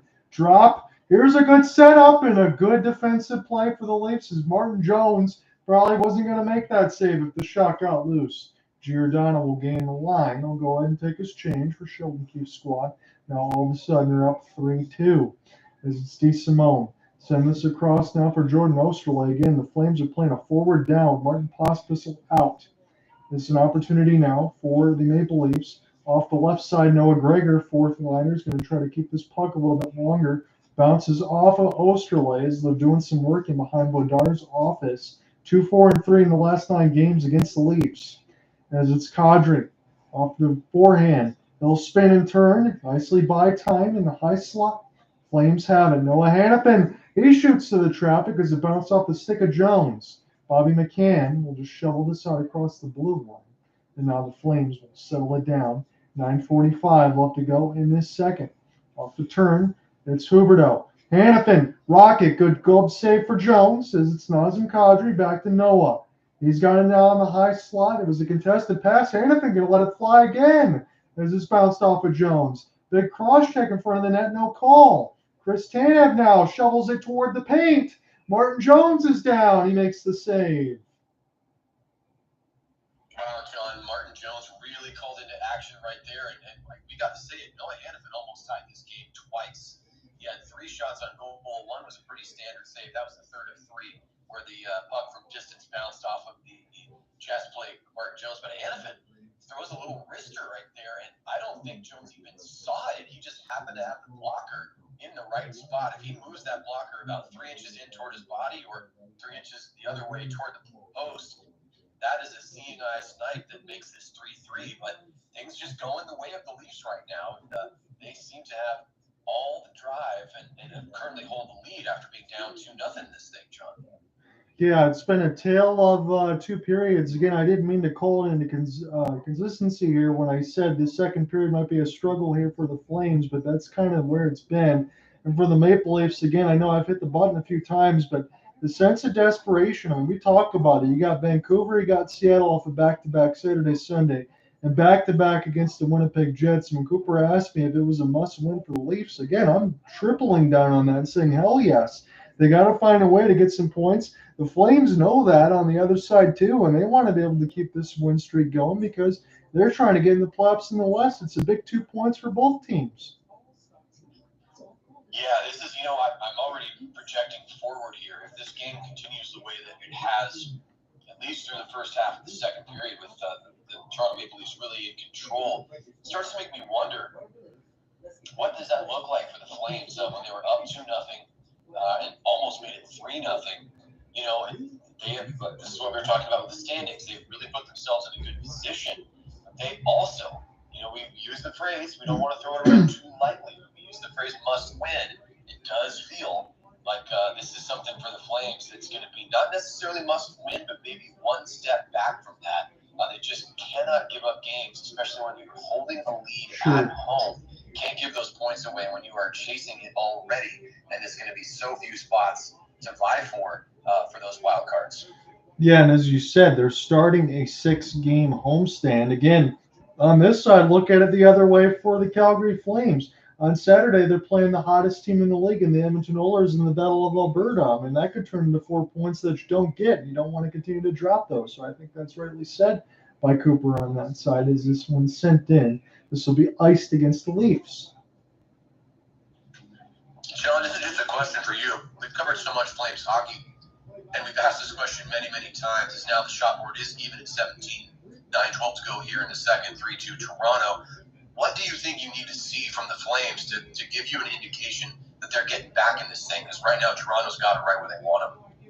I'm going to go ahead and say, and I know it's the usual drivers here for Kadri, Huberdeau, Lindholm. I want to see them get some sustained zone possession, work behind the net, and get some shots. That's what I want to see right now. It's too much one and done for me. Huberdeau, Tanev. We'll send this one crisscross Noah Hanifin. I'll buy some time near the right side wall. Try to find Huberdeau, but a good stick in the lane for TJ Brody. Knock this one the other way. This will be dropped from Mitch Marner. Try to pick this up now one-handed. He blows a tire near the left side as this is settled back down here by the Flames. 8:35 left to go in the second. John Under with you alongside Cooper Hopkins. I'll definitely give him the third period side at least, or whenever he wants to take this over. Again, it's been a tightly contested game. The Leafs have scored 3 straight. Calgary was up 2-0, but the game is still there for the taking as this is picked up now for Willie Nylander. Off his forehand, we're treating his own end. Lead for the former Flame, Mark Giordano. Long-time tenured Flame at that.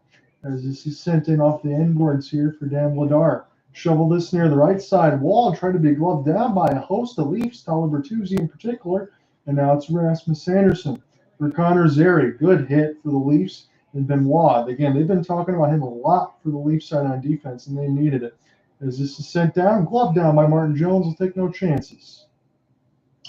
John, just want to say this while I have it in my brain and I have the opportunity. It's always so interesting to see the Maple Leafs come to Calgary, obviously, because it's 2 Canadian teams. There's such a rivalry there, even though they're so far apart just in terms of geography. But what really interests me is the timing of this thing with Mikael Backlund just a couple of nights ago, taking over the second spot below only the legendary Jerome McKinley for all-time franchise games played. So the current captain, Mikael Backlund, wearing 11, as he has throughout his tenure with the Flames. He takes that second spot away from none other than Mark Giordano, who you just mentioned. He used to wear 5 for Calgary, and he wore that C for 10 years. Now he's wearing 55 on his back, and he's the ageless wonder. John, I thought his career might end a season or 2 ago, but here he is, still doing his thing. Yeah, when you talk about it last year in particular for Mark Giordano, I mean, he was pretty much penciled in to be a number 1 defenseman because the Leafs were so beat up back there. If he didn't get that job done, the Leafs probably don't even make the playoffs. So that's not even a hyperbolic statement to make, even with the core 4. Again, Mangiapane has the puck. As this near the right side wall, sharp angle chance gets denied. Martin Jones and now DeSimone will shovel it back to D, left to right, as this is another long chance. And this is held for Jones. And I can say this, Cooper, on this side. We talked about it jokingly in the last portion of our broadcast against Vegas, whether or not we would see some camera shots of Brad Treliving. He might not be in the building because I haven't seen them pan once. That's true. I think our estimates may have been a little too high. Maybe it's 0. I thought it was going to be 8 or 9. And I don't think you were far off, but they're going to have to really go crazy in the latter portion of the second and the third here. But I will say very quickly before the puck drops again that the Flames have looked a little better on their past couple of shifts. They've gotten a little more zone time, which is what you pointed out. They forced Martin Jones to make saves. Even if the puck's coming in from distance, force him to work, try to get some rebounds. If you have to make it a greasy goal, make it that way. You just got to tie this thing.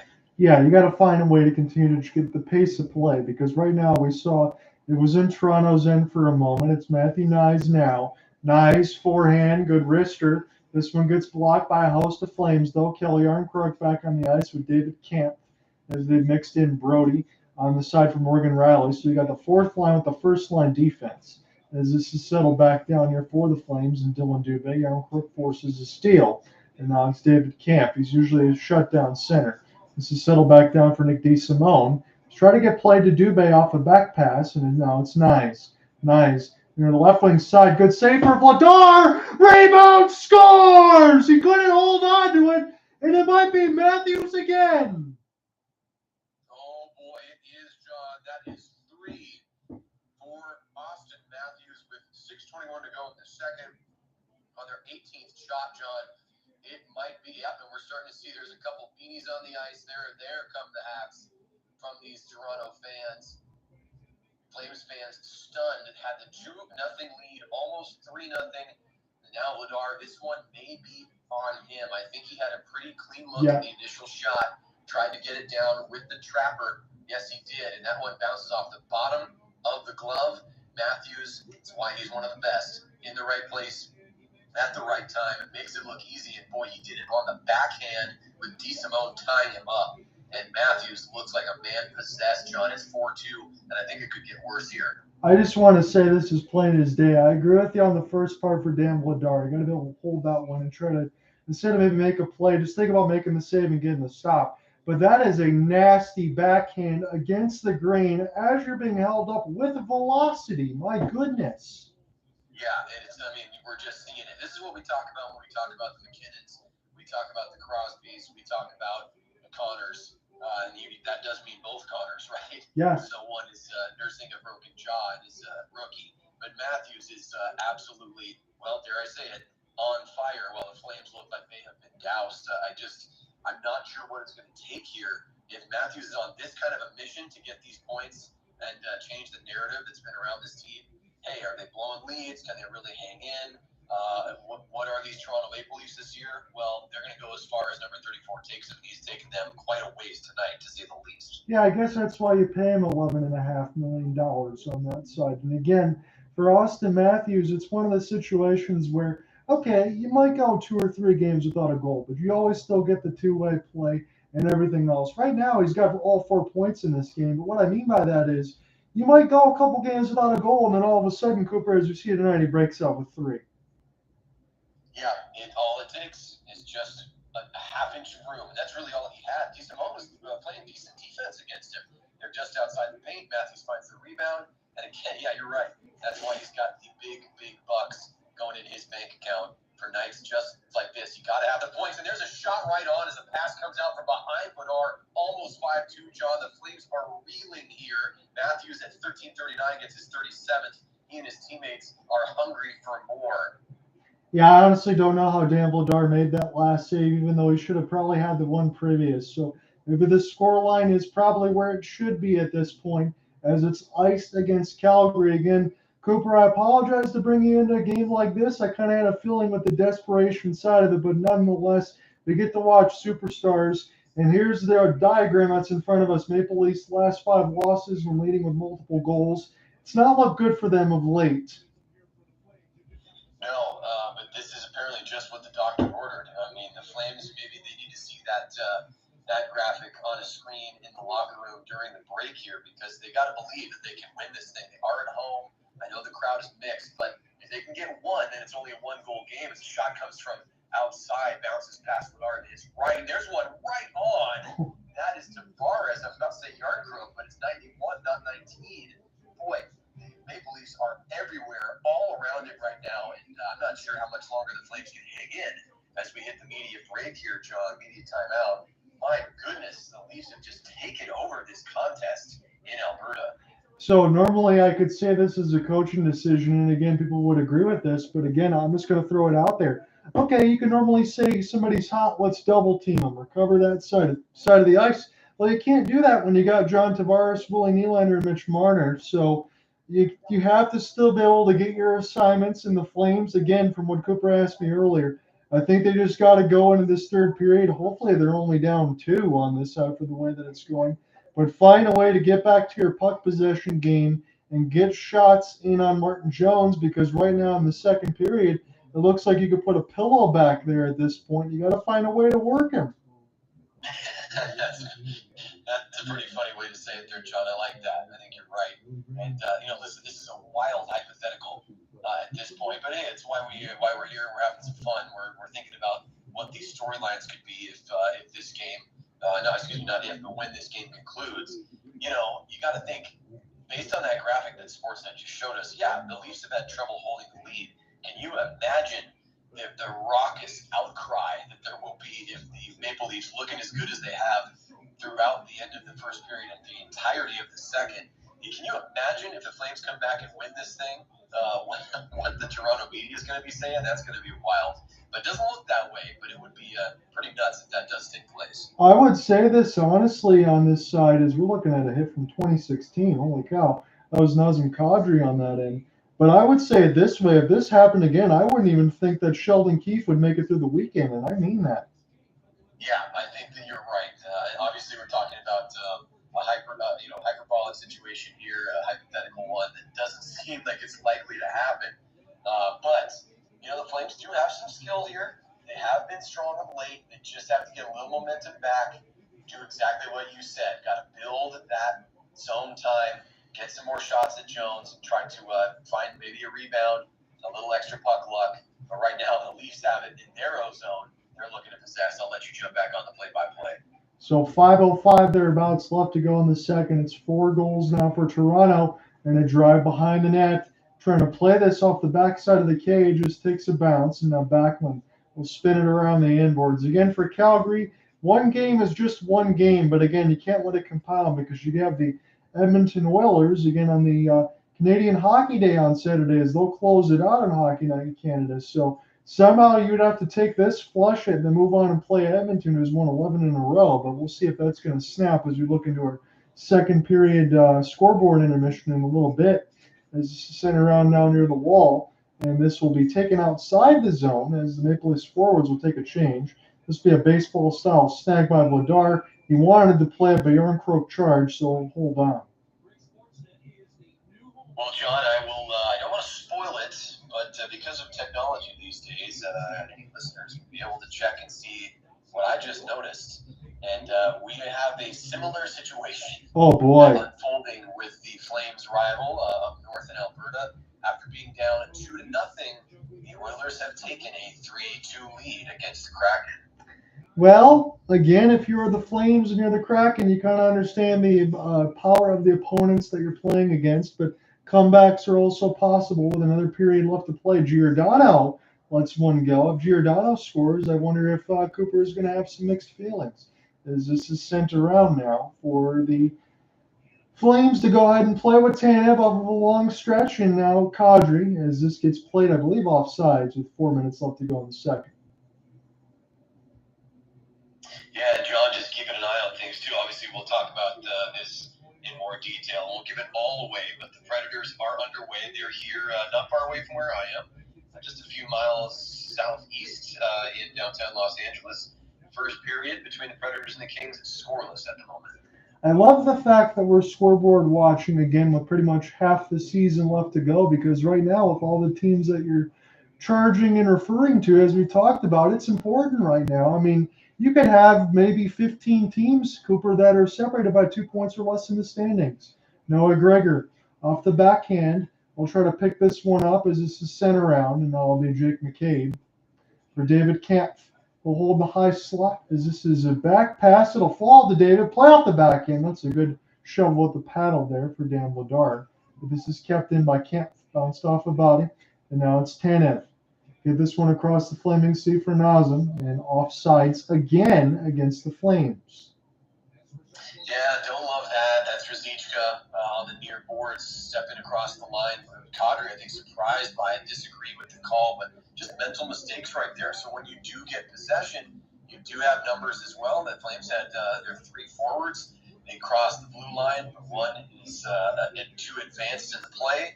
That just makes it too easy. You're just making it too easy for your opponent. The Flames do win the neutral zone faceoff here and dump it in with Erasmus. 3:15 to go here in the second. Back to you, my friend. Yeah, as Cooper said, you're forcing the Leafs to not have to defend and maybe kind of not have to hold their breath. Lindholm cross pass. This one doesn't find anybody. Huberdeau keeps it in. There's a stick near the blue line side. I wonder if that's going to come into play as this is bounced off near the right side. Huberdeau eludes the stick, and this is sent down in by the Leafs. Play this around the inboards off a shovel, one-time clear. Now it's Lindholm off the 2-on-2. Sends it near the right side wing. Finds Weegar. What a stop there for Jones. My goodness, Martin Jones, he just denied Weegar as Weegar looks skyward and then bends over at the waist. I think he thought he was going to cut this lead down to 1. He walked right in. He shakes his head, Weegar does, as he returns to the bench. Nice play right there, sort of a partial 3-on-2. The Maple Leafs charging back to try to get numbers, and it's Jones with the shoulder. Weegar elevated that puck beautifully. Again, it's this game of inches, John. If he sends that a little closer to where the crossbar and the pipe meet, that is the 3rd goal of the night for the Flames. But Jones in the right spot, and my goodness, now Weegar gets the close-up on Sportsnet, still shaking his head. I think he knows he missed a golden opportunity. 2:30 left to go in this second. It's Bertuzzi again. He's not being used the same way that he was with the Red Wings and the Bruins. He's kind of been struggling a little bit. Wonder if he'll pick it up in the second half as it's Backlund. Nice play off the windmill. In between his legs, Backlund shovel pass. But nobody's home. But what a skate from the captaincy. Picked up now. Hanifin sends it across. Trying to set up Mangiapane to Backlund. And it's in. Now they say no goal, though.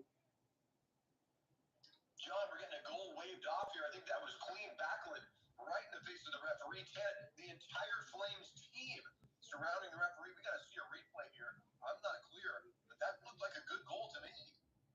Backlund made an incredible skate in between 4 Maple Leafs to be able to buy some time, and now we got 4 different zebras converging here. So I think this one might take a couple minutes. Yeah, I think so too. I really don't know why that was called off. The referee made a definitive call here, though. We're seeing Mangiapane get his stick in with Jones. The puck is on the red line. It crosses over the goal line with, I believe, Backlund being the final player to touch it. And that, to me, looks like a clear goal, John. I don't know if it was called off for goaltender interference or potentially a kicking motion. Mangiapane's foot was involved. I think that maybe the puck was directed toward the crease by a skate. But we're going to have to, I do see an inadvertent skate movement, I should say, with Giordano trying to wrap up Mangiapane there. Boy, he tackles him from behind. That should be a penalty no matter what. But this is going to be very interesting to see if they consider this a deliberate kicking motion from Mangiapane. So what happens, let's say you kick it, but it doesn't cross the goal line until it gets tapped in with the stick. Because that kick, but the puck's not all the way across the line either. It doesn't go in until it is a stick put in by Backlund. So, man, I don't know. That's awfully close. And it's also played. I do think it's significant, John. It's also played by, is it Liljegren? Yes. For the Maple Leafs. He had a clear defensive opportunity to play the puck and did touch the puck on the backhand in the crease. This is under review. It's the Flames' 20th shot of the night, and it's a huge, huge moment in this game with just over 2 to go in the second. Flames desperate to try to get back into this contest that's been dominated since the end of the first by their opponents from Toronto. It would be 4-3 if this stands. Zebras still with the headsets on. So I just want to double down from what you just repeated just to get some clarification again. So hold on 1 second. Now I have to interrupt myself. So what's the call going to be? It's a good goal. So what I was going to say, Cooper, on that side, as you said, is it was played by Liljegren. That nullifies the kick, correct? That's why Backlund's getting the goal. Yes, I believe so. I think if the puck were to sit on the goal line, having, as you aptly said, having not fully crossed and leaving white space between the puck and the red goal line, If Liljegren had not touched the puck, I believe that would have been an unfair kicking advantage for the Flames and then finishing the play with Backlund's stick. However, as we both just pointed out, because there was an opportunity to defend the puck and it was played by the Toronto Maple Leafs, that does nullify the kick, and we are back underway, John. 2:05 here in the second.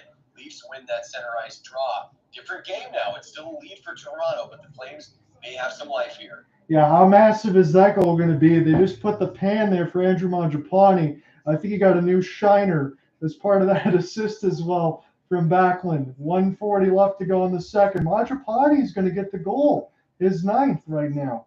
As this is sent around, and this goes out of play. Backlund and Hanifin get the assists.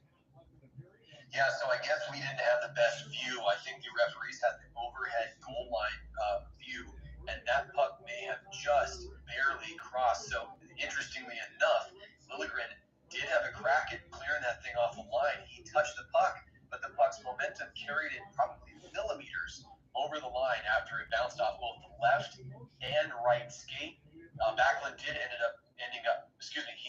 up tapping it cleanly into the net, but it must have already crossed. So Mangiapane gets the goal, and he also gets a shiner, as you said. He was slammed down face first onto the ice by none other than Mark Giordano. That should have been a penalty, but the goal scored, that's nullified as well. I'm going to tell you this honestly, depending on how long your fingernails are, that's the distance of the puck between the goal line at this point, because it really was that close. Backlund puts it around the inboards here for Morgan Rielly. Rielly now tries to find it. Rasmus Andersson can't get to it. This is a big minute here for the Maple Leafs as well. Calle Jarnkrok off the drop. It's Rielly. Flubs on it there for a moment. Jarnkrok now tries to pick it up. It's this one D to D. Rielly, a little overskated on that side. Be an opportunity for Rasmus. 40 seconds left to go in the second. John on here with you alongside Cooper Hopkins. This is a massive game for both of these teams right now. And points in the standings mean so much, even at the halfway point right now, because you're only really separated by a couple of games at most, as it's Connor Zary. This one will go back on the defensive end. Shots this period are 16-10 in favor of the Maple Leafs. They're still up 4-3, but the latest goal for Mangiapane made it a one-goal game again. As this is put around the inboards, Nazem Kadri, as John Tavares eludes a couple hits. Connor Zary able to absorb the punishment. Pick it up now. Put it in here with 5 seconds left to go. Kadri spin and turn. I don't think the Flames are going to get a shot, but now they're only down one, Cooper, after 2. Yes, so big. I do think that the referees got it right. We saw that the puck was played by Liljegren, and then it did cross the goal line. But there's a shot, and he deserves it, of Auston Matthews, the hat trick in this game. And boy, it only took him a little over half of the game's regulation minutes to get there. And so Pats hit the ice in the Saddle Dome here, and if you're a Flames fan, they hit the ice for the wrong reason. We see the replays there. Marner also has one. That's how the Maple Leafs got to 4. The Flames with multiple goal scorers, the most recent being Andrew Mangiapane. He gets credit for that goal that eked across the line, and boy, that's been the story of the game so far for the Flames, at least the second period, I should say. They have eked their way back into this thing. Yeah. I think had they gone down or stayed down 2 goals going into the second intermission, or certainly been scored against again, which almost did happen. Ladar did make a couple more saves after that 4th one, the hat-trick goal. Could be a different conversation here, but all of a sudden, we've got ourselves a contest going into the third, John. So a couple questions here for me before we go back into our scoreboard. I saw this a little bit on the Sportsnet side during the intermission when I watched the Flames game again. That game the other day against the Coyotes was pretty good. I understand what some people will say about the Coyotes, but I thought they played a pretty darn good road game, and the Flames were able to get that comeback on the side between Sharangovich, Kadri, and Coleman. But again, they mentioned this in specifics. Yes, Dustin Wolf technically is the backup, but they're not going to entertain any sort of plans to put Dustin Wolf in a situation where he had to play today or Saturday. Do you agree? Yeah, I don't think that we're going to see Wolfie as much as some Flames faithful would probably like that. I think that he's believed with good reason to be the goalie of the future. But the goalies right now are Markstrom, who's dealing with a bit of an issue, but should be back soon. I think they're calling it lower body, but temporary. And then, of course, you have tonight's starter, Dan Ladar, who doesn't have the greatest numbers, but does have the capability, as we've seen over the past couple of seasons, to make big saves in big moments. And for 3 out of the 4 tonight, really not ones that you can pin on him. I think he would have liked to try to catch that Matthews hat trick goal with the trapper, but ultimately not the case. He left that one on the deck, and it was put back in by 34. But that's my long-winded way. You know me, John, I love to talk. So that's my long-winded way of saying I think you're right on about Wolf, even though it is exciting to see him up from the Wranglers and get some time with the big club. So a couple more things for me. So we'll reset it here. Is Cooper already told you here, 3 goals for Auston Matthews, 1 for Marner. So the core 4 trying to get it done. Sharangovich, Kadri, and Mangiapane. Again, I know it was a heartbreak a little bit last year for Tyler Toffoli to be able to leave the squad off the trade, but now you get Yegor Sharangovich, who already has 19. Is that trade starting to look a little bit better in your eyes? Oh, yeah, John. I don't think there's any way you can really say no, and I'll be the first to admit I didn't know much about Sharangovich when he came over here. I think, obviously, Craig Conroy deserves a ton of credit for identifying him as a player that was worth trading for, and worth trading for a player of the caliber of Tyler Toffoli. I mean, we know. We've covered Tyler Toffoli as the Flame plenty. And, is he Auston Matthews? Is he Connor McDavid? Certainly not. But can he really make a difference for a team? Well, he certainly did for the Flames. And he was one of the most relied upon point getters for the team for a good stretch of a couple of seasons, especially as the team transitioned away from the Gaudreau and Kachuk era. So Toffoli, always respect his time as a Flame, and was a little nervous when he was sent to the opposite coast.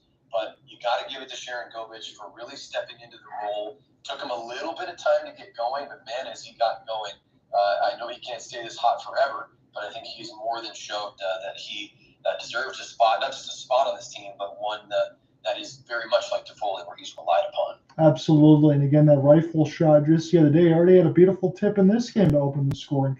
But the rifle shot that he had near the right side docked that winner against Connor Ingram. I mean, the way he looked at it said, boy, this looked unstoppable, and it definitely was. And now, at least with the latest goal in our game, as it's 4-3, as Mangiapane's got the latest, just going across the goal line. I guess we'll find out, Cooper. The last question I have for you before we transition, Maple Leafs, again, this could be 5 straight games where they surrender a lead. Are they feeling it in here now in the last 20 minutes, now that the Flames have made it a 1-goal game? You know what? I'm actually going to say no. I don't think so because of the quality of their second period. I think they have put enough out on the ice tonight to be able to look at each other, look at themselves in the mirror, and say, you know what? This is not like these other nights. I think that they have done more. They've looked sharper. And when your leader is on fire the way that he is, I mean, John, would you be surprised to see Matthews get 1, if not maybe even 2 more goals tonight? I think he might need it, to be honest with you, Cooper. I think I'm going to leave it like that. He might need to. Yeah, you and I agree, and I think that's why I bring it up. That is the only reason I'm saying. Now, if Matthews didn't have a hat trick, even if it were the same score line, that were multiple goal scorers, maybe the narrative is, okay, the Maple Leafs are finding contributions from up and down the lineup. That's a strong way to play a game, obviously, and lots of teams win that way every night in and night out, season in, season out. But just because Matthews has been so hot on the ice this evening, I think that there's confidence for every player beneath him, on his line, the lines below him, the defensive pairings. They look to 34. The coaching staff looks to 34. He's got this game on his shoulders. Now, did the Flames get one back? Yes, indeed, they did. But I think that he's going to be more motivated to build that lead back up. And the Flames, I think, are going to have to contend with a really tough and scrappy Toronto team coming out to start the third. I think the Leafs are going to want to dominate and assert themselves the way they did in the second, just the same as we start the third. I completely agree with you. I had to make sure I didn't step all over what you were talking about on that side, because when I was watching the Sportsnet highlights during our second intermission, I almost saw Owen Tippett look like Patrick Kane in one of his spin turnaround goals as the Flyers absolutely steamroll the Stars. They win 5-1 and outshoot the Stars 41-17 as Tippett gets a pair. Sam Ersson only has to stop 14 out of 15. He's been excellent. I wonder why he's not in the All-Star game, but Jake Ottinger, he gives up 5. He makes 38 out of 43 saves. Yeah, and to anyone listening to this coverage, if you have not yet seen the goal that John referenced, that tip it, spin around backhand top cheese goal, that is a must watch. Keep our coverage on, but go to YouTube, go to Twitter, go somewhere, watch that goal. I saw the same thing, had the same thoughts that you did. We had to keep our professional hats on, John. I was about to say, whoa, buddy, did you see that goal by the Flyers? And it was a beaut. That's going to be up there for potentially top 5 goals of the year right there. Here's another good result in the Lightning. Again, they're trying to keep pace in the Atlantic as well. Again, they're trying to charge against the Toronto Maple Leafs. They get a 7-3 victory against Minnesota. I wonder when the pain's going to stop for the Wild this year, because honestly, I feel like they're going to miss their playoffs. And yes, I had my hand in the air raised confidently that they would make it. I don't think so now. Let's take a look at the goal scorers. So Rielly, Michael Eyssimont, Steven Stamkos, Braden Point, Malera gets his first, the rookie. Rielly gets his 9th, and Victor Hedman as well. So they didn't even need Nikita Kucherov to score 7 on that side. You know, John, I've said this before. I'm certainly no massive fan of the Tampa Bay Lightning because of what took place many years ago. Boy, almost 20 years ago exactly, between those Lightning and my sweet, lowly Calgary Flames. But they have been so much fun to watch over the past several seasons, and we've covered their playoffs. We've covered some regular season action with the Lightning, and you know what? It's got to feel good to just put a whooping on a team sometimes, because the narrative around the Lightning this year has been, you know what? This isn't the Lightning of old. This is a Lightning team that's in transition.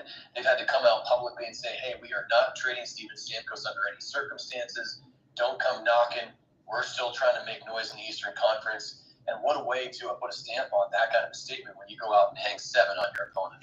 Yeah, no doubt about it. And again, I think that's the right call for Julian Breezewell and company. I mean, looking at the same side, I know you've had to go through for some of the captaincies and this and that, but I think trading Steven Stamkos would be an outright mistake. And I wouldn't be surprised as soon as the regular season is done, you get everything else all squared away. You got to give number 91 a contract extension at some length. Yeah, John, I think you're exactly right. And you make a great point. I think you and I are in lockstep with this. You got to make that statement. You got to follow your leader. You know, you're doubling down and reassuring the players that got you the success that you've had, and telling them, you know what, we value you. The Flames, even listen, to a smaller extent, just Flames did that with Mikael Backlund. Right. I appreciate those kinds of moves. They don't happen all the time anymore now. A little more rare, but it's nice to see these players who've given so much be supported by their teams and their general managers and the executives. Yeah, you have to. And again, I think you treat the Lightning the same way that you just treated Sidney Crosby, Evgeny Malkin. That's why you brought in Erik Karlsson. You want to make sure that you leave all those guys every single bit of runway to compete before their careers are over, and then you move on. Sometimes I understand as fans, you get a little impatient and you want the rebuild to start a little more quickly, but I just don't think you have that type of luxury to be able to say that, because these are guys that for the Lightning, it went to 3 straight Stanley Cup finals. Again, we covered that against the Avalanche and the Lightning, and that'll be a memory that you and I really enjoyed. I understand how you feel about the Lightning too, and I kind of feel that same way because I've seen them crush the Red Wings so many times. But I respect the hell out of both of those squads, and that's a memory I'll cherish forever. Yeah, no question about it, and it really does. It really does bring a smile to my face, and the Lightning deserve a ton of credit for being not just a competitive hockey team, but an entertaining hockey team. Personalities, goal scorers, goaltending. We talk about the big cat, right, as you like to say. There's a lot to like about this team still. And you know what? You put up big numbers like that, it's going to give them some confidence, and I wouldn't hate to see them continue to roll a little bit here. So the Sens and the Canadiens, again, probably 2 teams that are waiting for the draft. Again, it's gotten really bad for the Sens, but they do get a win 6-2. They are the only team that does not have a point in overtime. They are 16-24 with the win. Again, those games in hand don't mean anything anymore. They're going to be in the basement. Here's a big one for the Golden Knights, and I think they really need this because the Rangers, they've lost some games too, but the Golden Knights are really beat up. Jonathan Marchessault and Ivan Barbashev has a 2-0 lead for the fans of T-Mobile against the Blue Shirts.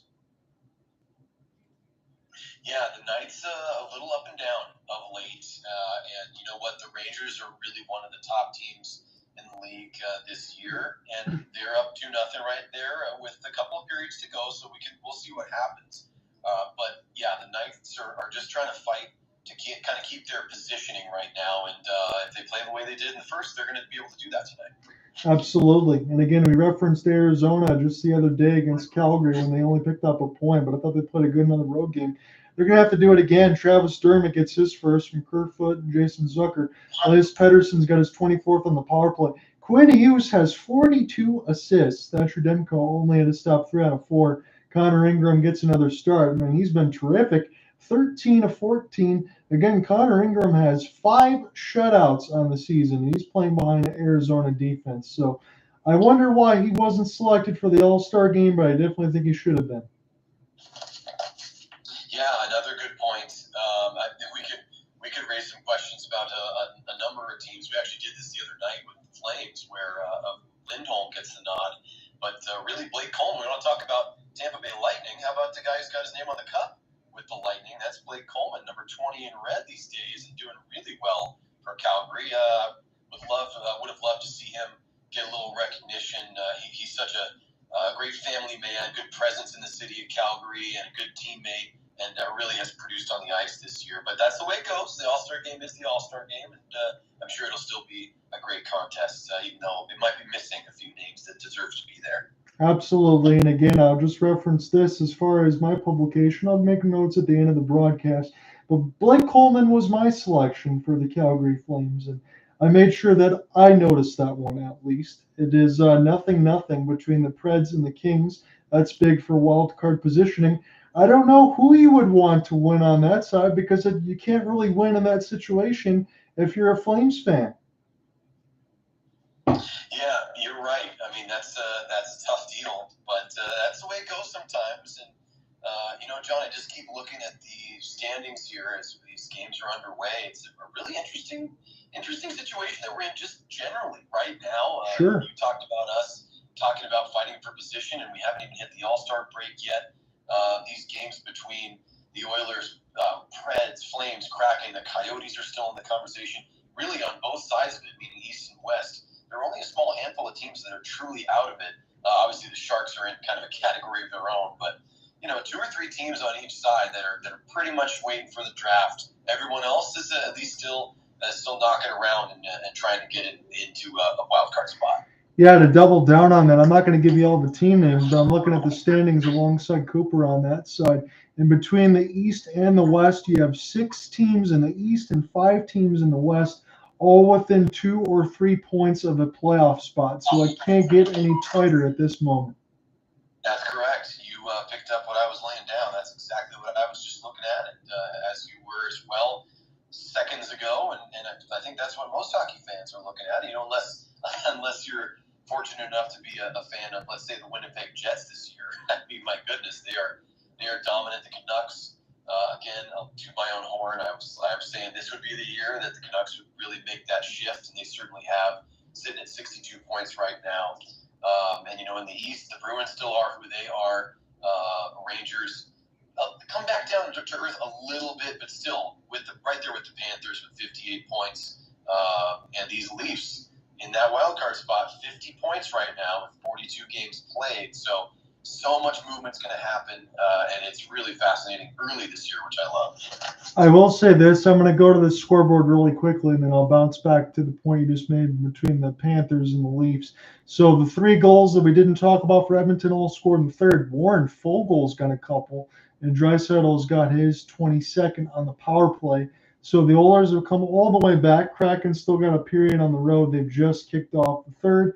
What I was going to say is I hope that the second round is a repeat of the Leafs and the Panthers. I know the Leafs fans might throw a mutiny at me for saying that, but man, oh man, the Florida Panthers, I find it hard-pressed, even for as good as the Bruins are, even with the Rangers and the Hurricanes, and not just because they made the Stanley Cup Finals last year, but what the heck is going on with Sam Reinhart? And now all of a sudden Matthew Tkachuk is healthy, and he's absolutely destroying it like he knew he would. But I mean, Reinhardt's been ridiculous.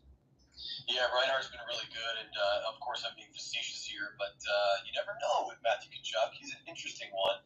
He is healthy and just in time for his bobblehead night. I mean, he has just started to light the world on fire.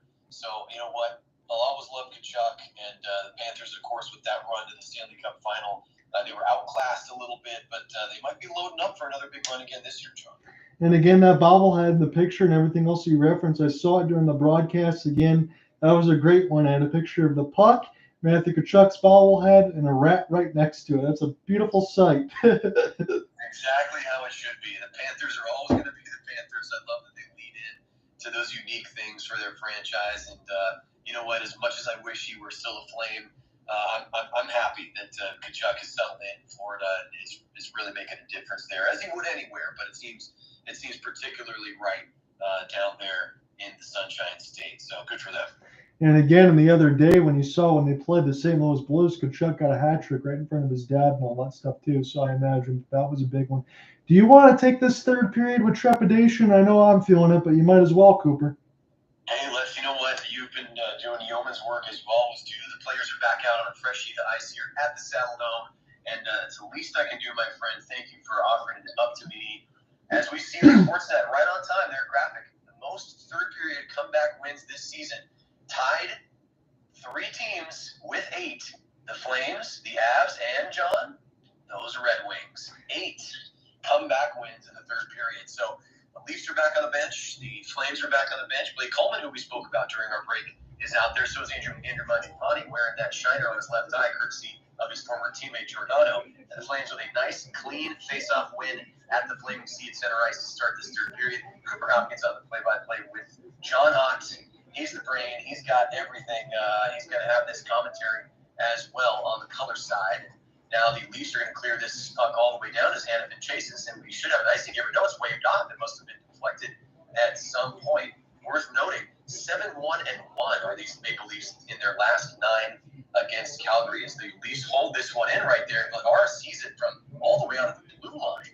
In 33 seconds, John, into this third period. Big number 80 in the net for the Flames holds that puck, and we'll get a face-off. I know it's something small right there, but at least for Dan Vladar gets a chance to touch the puck quickly, hopefully gets his sweat on, and at least get some confidence. He's only down a goal here. He's been able to stick with it. It's been the Auston Matthews show, but the Flames are right there, and if they can do what they do in the third period, they're in a good spot. Yes, they are. You know what? I like this so far. Sometimes we see the Flames struggle on the face-offs, and right there, Dan Vladar sees a puck bounce out from behind his right shoulder on the other side of the net, and it was snapped right on by the Leafs. I couldn't see the shooter's number, but boy, it was almost 5-3 right there. We're not even a minute into this third period yet. My point was, though, the Flames are looking better in the face-off circle. However, they skate away from the puck right there, and we have a pass across that's intercepted beautifully by Calgary. I think that was Weegar. Oh, man, he earned his money right there, saving what would have been a shot right on the doorstep. Now another pass across. The Flames are just trying to get out of their zone, and they will as that puck bounces off the skates. And now Toronto will reset, take this one all the way back to their zone, and it's carried up right here by make that McCabe. And he will hold, looking for some teammates. And the Flames will try to close down as the Leafs gain the offensive zone. They have this to Vladar's right, and spinning and falling right there, I believe, was Kadri. This puck's going to come across to Giordano with that left shot. It is flicked across, and what a deflection right there. Jarnkrok up near his chest gets his stick blade on that puck from Giordano. It went wide of the net. But what a deflection. Boy, this skill, just the hand-eye coordination is otherworldly in this league, and especially on that play. Now the Flames carry it 2-on-2. It's going to be dropped for Kadri, and a little gentle floater, the exact opposite of what we just saw from the Leafs, makes its way to Jones. He'll glove it down, and with exactly 18 minutes to go here in regulation, we will have another face-off, John. Man, that deflection there, but there was a pass across just previously. Willie Nylander was right on the doorstep. That would have easily been another goal for the Leafs if not for MacKenzie Weegar getting a shot block. Good work. Yeah, 100%. Thank you for highlighting that. That was certainly an important moment. Weegar, great job right there. And another good face-off win for the Flames, this time in the O-zone. Hanifin had the puck momentarily. Now Tanev bounced off the puck. He'll retreat, to his defensive position. Also, Jarnkrok, the former Flame, at least during the playoffs, he's on a 4-game goal streak versus his old team. And that'll have to wait right now as Tanev picks up the puck after icing is called. 17:45 to go here in the third. Tanev, how many more shot blocks do you think he's got in this game? I'm not looking at it unofficially, but you can always count on him to get some more every game. No, absolutely. I think he's good for at least one every 5 minutes. Let's say he's got 4 more coming up here. And the Flames are down on the shot board right now, 21 to Toronto's 26. Just about 2 minutes and a half in the elapsed here as Mangiapane's going to take this puck and a pass across. The Flames look to go tic-tac-toe from Mangiapane to Backlund to Coleman. Coleman could get the shot off. He was canceled nicely just outside of the crease. So good job by Toronto's D right there. Mangiapane down on a knee. Holds it in the ozone. Now it's to Weegar down to the near boards. Backlund had it. It bounces off the stick and will go back to the neutral zone. Boy, the Flames doing a good job right there of maintaining some ozone time. And it looks like some of these Leafs are going to call for a change, as the Flames do on the fly as well. So Weegar will skate off. Now it's dropped to Hanifin. Again, I can't get over the lettuce. Hanifin's really got the flow going right now, and he sends this puck around off the glass. And, John, I think that it touched up into the netting, so we'll get a stoppage here. Yes, it did. And you don't mess with the 4-game win streak right there for Hanifin, so keep it growing on that end. And for Mangiapane, I've said his name a few times throughout the broadcast. I think he's been good. He's got the goal there on that side. He's forced a lot of steals. He's got a lot of shots. Good work. Yeah, we got another overhead angle right here of Mangiapane's pass across the Backlund. I think he was looking for Coleman, but got tied up with the stick. And that shot actually ended up making its way to Jones, who had to close down the 5-hole. Now here comes a blast from Hanifin way out of the blue line. That one bounces off some bodies. Flames still have it in the ozone, but have to carry it back toward the Flaming Sea at center ice. 16:45 here to go in the third. Puck is now on Zary's stick. He's going to take on the entire Maple Leafs team. He skated that through to the high slot, but was unable to find a teammate. Now it's going to be carried out right here by Marner. He's a goal scorer tonight. The only one other than Auston Matthews who has the hat trick. He did so in the second period. And this one's touched along by Tanev, wearing the A tonight. Now this one goes over to Rielly. Rielly backhands it along, and it's actually saved by Jones. I think that was a pass attempt, but the soft pass ends up as a shot of sorts. So that should be the 23rd shot. Now here's a breakaway all alone and saved by Dan Vladar. John, I think that was that Kemp? Or was it Marner all alone? He was shut down. It should be 5-3, but he makes a huge stop. So Marner somehow gets a breakaway and it's all alone. Look, the puck is in the defensive zone of the Leafs. Nobody from the Flames charged at it. They were in the middle of a change. Marner caught everybody sleeping, and Dan Vladar makes a great save. My goodness, that is beyond great. That is a triple grade A scoring opportunity from the heart of the slot. Vladar unfazed. He stays home. He stays big in the net and makes that trapper stop. And boy, oh boy, he just kept his team in this game. Let's remember that moment if the Flames are able to tie this thing and potentially even take a lead once again. So 15 minutes, 50 seconds to go here in the third. John Ott on the color right now alongside myself, Cooper Hopkins, as the Flames try to center this one in from the near corner. There's a shot that's ripped right there, I think, by Anderson. It may have gone off of a body or potentially even the trapper of Jones. Now, Lindholm was to center towards Zary. Weegar has it, and it's over for Rasmus Anderson. He was looking for Huberdeau. I like Anderson shooting there. Now, Lindholm couldn't find the puck in his skates. Flames are holding here. Good job maintaining possession in the O-zone, but good defense there as the puck's tapped away by former Flame TJ Brody, but it's going to end up on the stick of the Flames right there, and that's taken by Sharangovich. He's been so hot lately. Can he tie this game for his team? Weegar out at the point. Going to send this one through, and that made it through with a forest of legs right there. Actually, was deflected away by the right pad of Jones. Flames with some of their more extended zone time tonight. Huberdeau goes back up top to Weegar. Weegar goes to Anderson. Anderson back skates. He goes to Huberdeau at the top of the circles. Now the shift time creeping up for these Maple Leafs. They're about 90 seconds apiece. 14:52 here in the third. Lindholm has it. Backhands it along to Anderson. He gets dropped at the line, the blue line, and now Weegar having to sprint back for it. He's going to be beaten to the puck by Jarnkrok. Jarnkrok with an incredible end of his shift right here. Now he's pushed off the puck by Flames captain Mikael Backlund. What a crazy sequence after the Flames were dominating there for about a minute and a half, almost 2 minutes. And now, alone again is the Leafs, and that's another massive save by Dan Vladar. That one put right on a blocker stop shot on by Domi. So the Leaf legacy right there puts one on, and Vladar is called into action in a major way yet again. My goodness, John, it could be 6-3 Toronto right now, but it's still 4-3. The visitors with the advantage. Now a bouncing puck at the Flames blue line. They're going to try to go for a partial break here, but Mangiapane has to pull back. Looking for a teammate. Going to drop this one to Osterley. Haven't said his name yet in the third period. Now he gets some ice time. So under 14 to go here. We got ourselves a back and forth contest. The Flames with a couple of mental lapses here. And this one's going to be carried in by Liljegren, who did get involved in that play that made it 4-3. He did touch the puck after Mangiapane with an inadvertent kicking motion sent the puck toward the goal line. Mangiapane does get credit for that goal. That's what got us to 4-3. Now the Flames break into their zone. This one's going to be deflected away by one of the defenders on the ice. That's Mark Giordano. Puck is loose, picked up by Kadri. Tries to spin it along the far boards in the corner. Is it held in? Yes, it is by Chris Tanev. Now back to the half boards. Going to send it to Hanifin down to the left point. Looking for a deflection, but it hit a body. Boy, you got to give credit to Kadri right there. He dives to keep that puck in. He is exhausted. You can see him sliding back toward the Flames bench. Excellent effort here from the Flames in the third, John. And we have another partial breakaway. Marner tries to go for the clapper. It's well wide of Vladar's net on the glove side. So the Flames right here with Sharangovich on the ice. Also Lindholm. Now under 13 to go. It's a 3-on-3 situation. That one is deflected down by Rasmus Anderson. Now here's Matthews on the ice. So dangerous, going to take this right into the slot himself. This one bounces off a body. I don't think Vladar saw it or even touched it. But that was, again, almost 5-3. Matthews is looking for more. Blood in the water for number 34. 12 and a half to go here in the third. Leafs doing their best job of the period so far, maintaining possession in the Flames' defensive zone.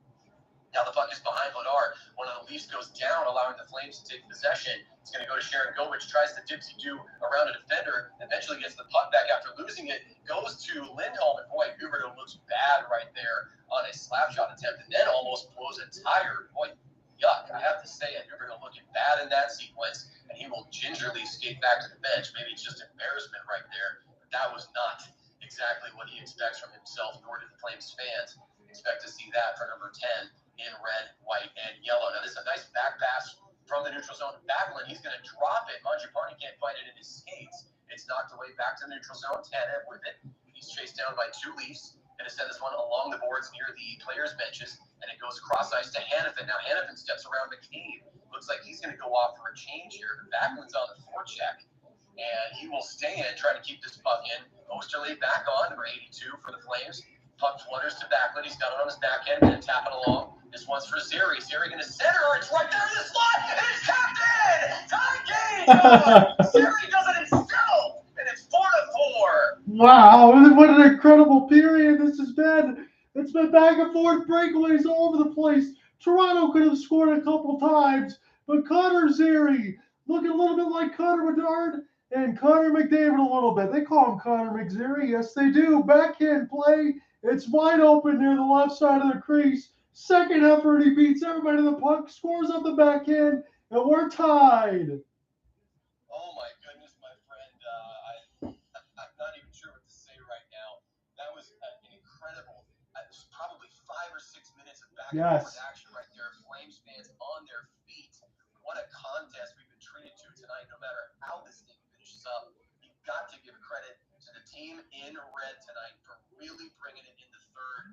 The Maple Leafs had two absolutely beautiful chances to put this game away, probably the nail in the coffin. Guess who bails him out multiple times? Dan Vladar on cue. He gets his shot from the Sportsnet cameraman, and it is 4-4 right now. 24th shot of the night for the Flames, and boy, they have shaken their opponents from Toronto so much that their timeout is being used at this very moment. What a sequence from the Calgary Flames. I didn't blame you, Cooper, when I asked you if the Maple Leafs were going to face pressure or not, and you said no. All of a sudden, after that Zary goal, it's a timeout for Sheldon Keefe, and now I really have to think, boy, oh boy, is this going to happen again? You know what? I don't even know what to say. What's the Toronto media getting ready to discuss in their post game, in their articles? I can't wait to turn on NHL Network on Sirius XM tomorrow to hear their coverage, which I try to do on a daily basis. If this thing goes the wrong way for Toronto, listen, of course I'm a Flames fan. That's what I'm hoping for. But man, oh man, there could be some real repercussions, John. That's what we've been alluding to all night long. We're getting a coach's challenge on Toronto's side for a missed hand pass. Oh, interesting. Okay, so I did see the timeout now is potentially not just because they've been shaken, which they probably will be if this goal stands, but I did not see a hand pass. Of course, the action was so frantic that I really wasn't able to pick that up. John, did you see a hand pass at any point? I saw a brush with the stick on that side. I don't know if it is Coleman, number 20, on that side near the left board. So the initial play-by-play, he didn't. If anything, he only glanced at it. I don't see a hand pass drop. And again, if this is going to count, this will also be a penalty against the Leafs. Yeah, listen, I'm aware of the hand pass rule. I know the challenge, but I don't know enough about the details to know if, and I think they're identifying Blake Coleman as the Flame who reached his hand out as the clearing attempt was made by one of the Leafs. I believe his knuckles or fingertips did contact the puck, but I don't know enough about the rest of the sequence to really make a definitive call here. I also am curious that if the puck was touched, like in our previous challenge goal, or at least reviewed goal, Sure. I believe it was touched by a Maple Leaf, that should come into play as well. So let's see what kind of call we get. I'm just going to have to learn as we go here. I think the same for me then, because I thought the initial hand part of the pass would be like grabbing it with your hand and then settling it down and moving play, which is definitely not allowed. But I mean, he just brushed it with a couple of his fingers there. So that'll definitely be something for me to learn if this gets overturned, for sure. Yeah. So thanks everyone for bearing with us here. We're gonna find some of the whether we like it or not, we're gonna get some of the finer points of the coach's challenge here, specifically for the hand pass. So what do we know for sure? Zary with absolutely fantastic effort breaking in on the far boards, streaking in toward the net, gets a shot in on the backhand that then sits up almost like on a tee to Jones' right. He couldn't find it. The Leafs couldn't close down in time. Zary makes his way all the way around the net through the trapezoid and then backhands it home. It should be 4-4 here, but the referee's still at the glass reviewing this thing, John. Yeah, it makes me wonder where it's going to go because it's taken a long time. But I think we might be getting our definitive result right now. But let's see. I think we're getting it right now, Cooper. No little hesitation, John. I'll let you announce it once we get the word. No goal. They're going to call it against Blake Coleman for a hand pass. Wow, that's I can't really separate my bias here, John, as much as I'd like to. That is a ticky-tack call right there. That was obviously a player's effort to deflect away a clearing attempt. He was unable to do so. The puck's trajectory really wasn't changed, and I believe one of the Maple Leafs, I think it was Tavares, got a stick on the puck. That is a huge blow. The Flames should have tied this game, and it's unfortunate that these things come down to moments like that. Well, it's going to tell me this now as I'm watching with the eagle eyes going forward when we do these games. Anytime I see anything being played with a glove, you might think about a coach's challenge. Yeah, apparently so. So credit to the Leafs coaches. I'm surprised. Looks like Coleman has an iPad on the bench there, getting a better look at it himself. And another good face-off win for the Flames here. Can they respond? This should be a tie game. Zary is still out there. I'm sure he'd love to get one back. He gets a steal right there in the near corner. That allows the Flames to keep it in as Tanev pushes it down to the far corner. Now it's held at the half board. It's going to go to Hanifin.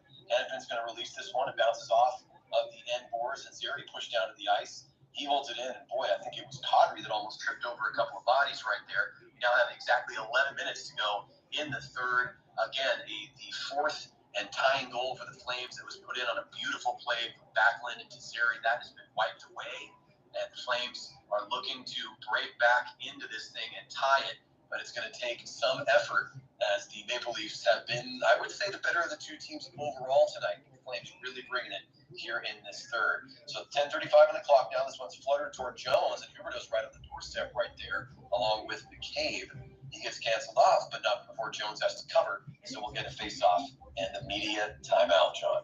So I just want to say this openly and honestly. I hope what just happened doesn't deflate everything for the rest of the broadcast or for the rest of this period, because before that long stoppage and delay, I mean, this was a bat out of hell third period, was it not? Both teams back and forth. Again, breakaways, fantastic stops for Dan Vladar, which should not be lost in all of this because this could easily be a 3-goal game on that side if he didn't make those saves. Yeah, let's certainly not forget that. And really, regardless of the outcome here, Dan Vladar deserves recognition. He could have easily, I want to say, I don't want to phrase it that way. It's not that he would have let in any of those goals. He would have been scored on in many situations. You give Marner a clean breakaway like the one that he had, he probably scores 8 out of 10 times, 12 out of 15 times. And that one, Dan Vladar got the best of him. And he had to do that not once, but multiple times. Then there was a partial breakaway as well. Flames making some mental errors, but had really battled their way back and then tied the game only to have it taken off the board by a pretty dubious quote-unquote hand pass call. I know that the puck did touch Blake Coleman's glove, but it didn't seem to affect the play in the way that would have resulted in it being waved off. Yeah, considering you can kick the puck, you just can't kick it. There's a lot of different things you can do in hockey that just don't seem to make much sense, but they're always under the eagle eye. The one thing I did notice, and again, I don't know if Sheldon Keefe, I can't read into his mind, but he looked pretty calm, cool, and collected after that challenge, and he had a wry smile on his face. But I guarantee you his heart was beating a couple extra beats.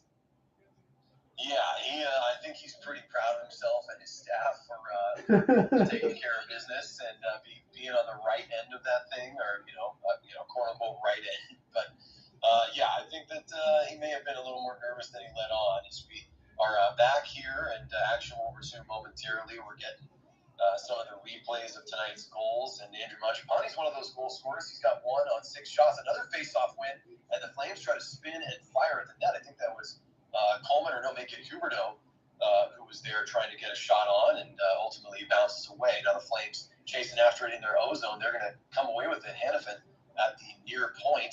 He's got the puck back, going D to D right here, 10-12 on the clock, and this one unfortunately bounces off. I believe that was Sharangovich's skate. So the Flames will dump back in after they collect it at center ice. And now Matthews has it. He's going to try to sauce this one to Marner. It heads him off of his backside, and it will come to Sharangovich. He'll float this one. Oh, I thought that was still in play, but it actually bounces into the third row. John, so under 10 minutes here in a frigid Calgary, Alberta, 9:55 on the clock. Flames got to try to bounce back after that goal is waved off. It's still 4-3 Toronto. Yeah, it's just as frigid here in Michigan. I don't normally do this on this side, but we're at the halfway point. I'm going to give you my goal scorers here. I think Sharangovich will either tie it or Auston Matthews will get his 4th. I'm on the board for that right now. Yeah, I like it. I think Marner's going to want to get his back, so look for him to be extra motivated to try to get a goal that he thinks he should have had on that breakaway.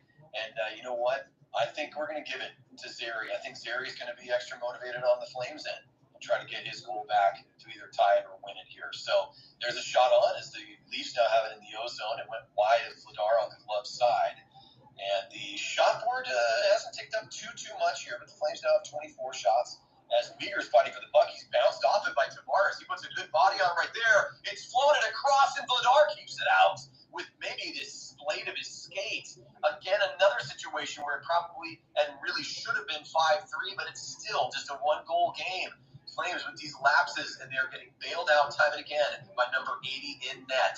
And 9 minutes in the third now here. A great stretch past to Mangiapane. He's got at the top of the near circle. He'll put the brakes on. He's going to give this one to Osterley. Osterley across. And that one would have been an easy one-timer to a half-open net. It goes all the way to the wall. I hear your reaction there from my friend. I think you were a couple seconds ahead of me. But I feel exactly like you did. And now the Maple Leafs will hang on to this one. That was Liljegren grabbing the puck out of the air. And are we going to get a penalty here, John? Looks like Timothy Liljegren might be going to the box, but I'm not quite sure why. Yeah, we cut to commercial here right away. All I can say is that the puck was floated in from the neutral zone. Liljegren grabs that puck. He was grabbing it well above his shoulder line, above his helmet. And are they going to say that he held that puck too long? I know that players are expected to release the puck immediately once it lands in their glove. Maybe there's a delay of game call here. I'm not sure what we're going to get. I think they're just trying to kick us both when we're down as far as playing the puck with your hands. Yeah, apparently so. What do we have, a makeup call here?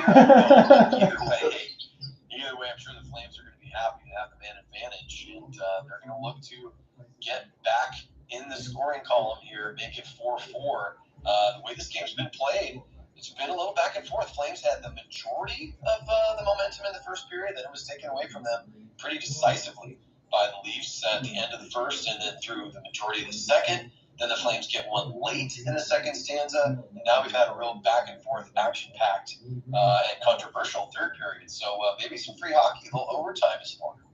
It's possible, Cooper, because now Calgary gets their 4th power play officially at 11:17. Timothy Liljegren closing hand on puck. Yeah, so who knew, John?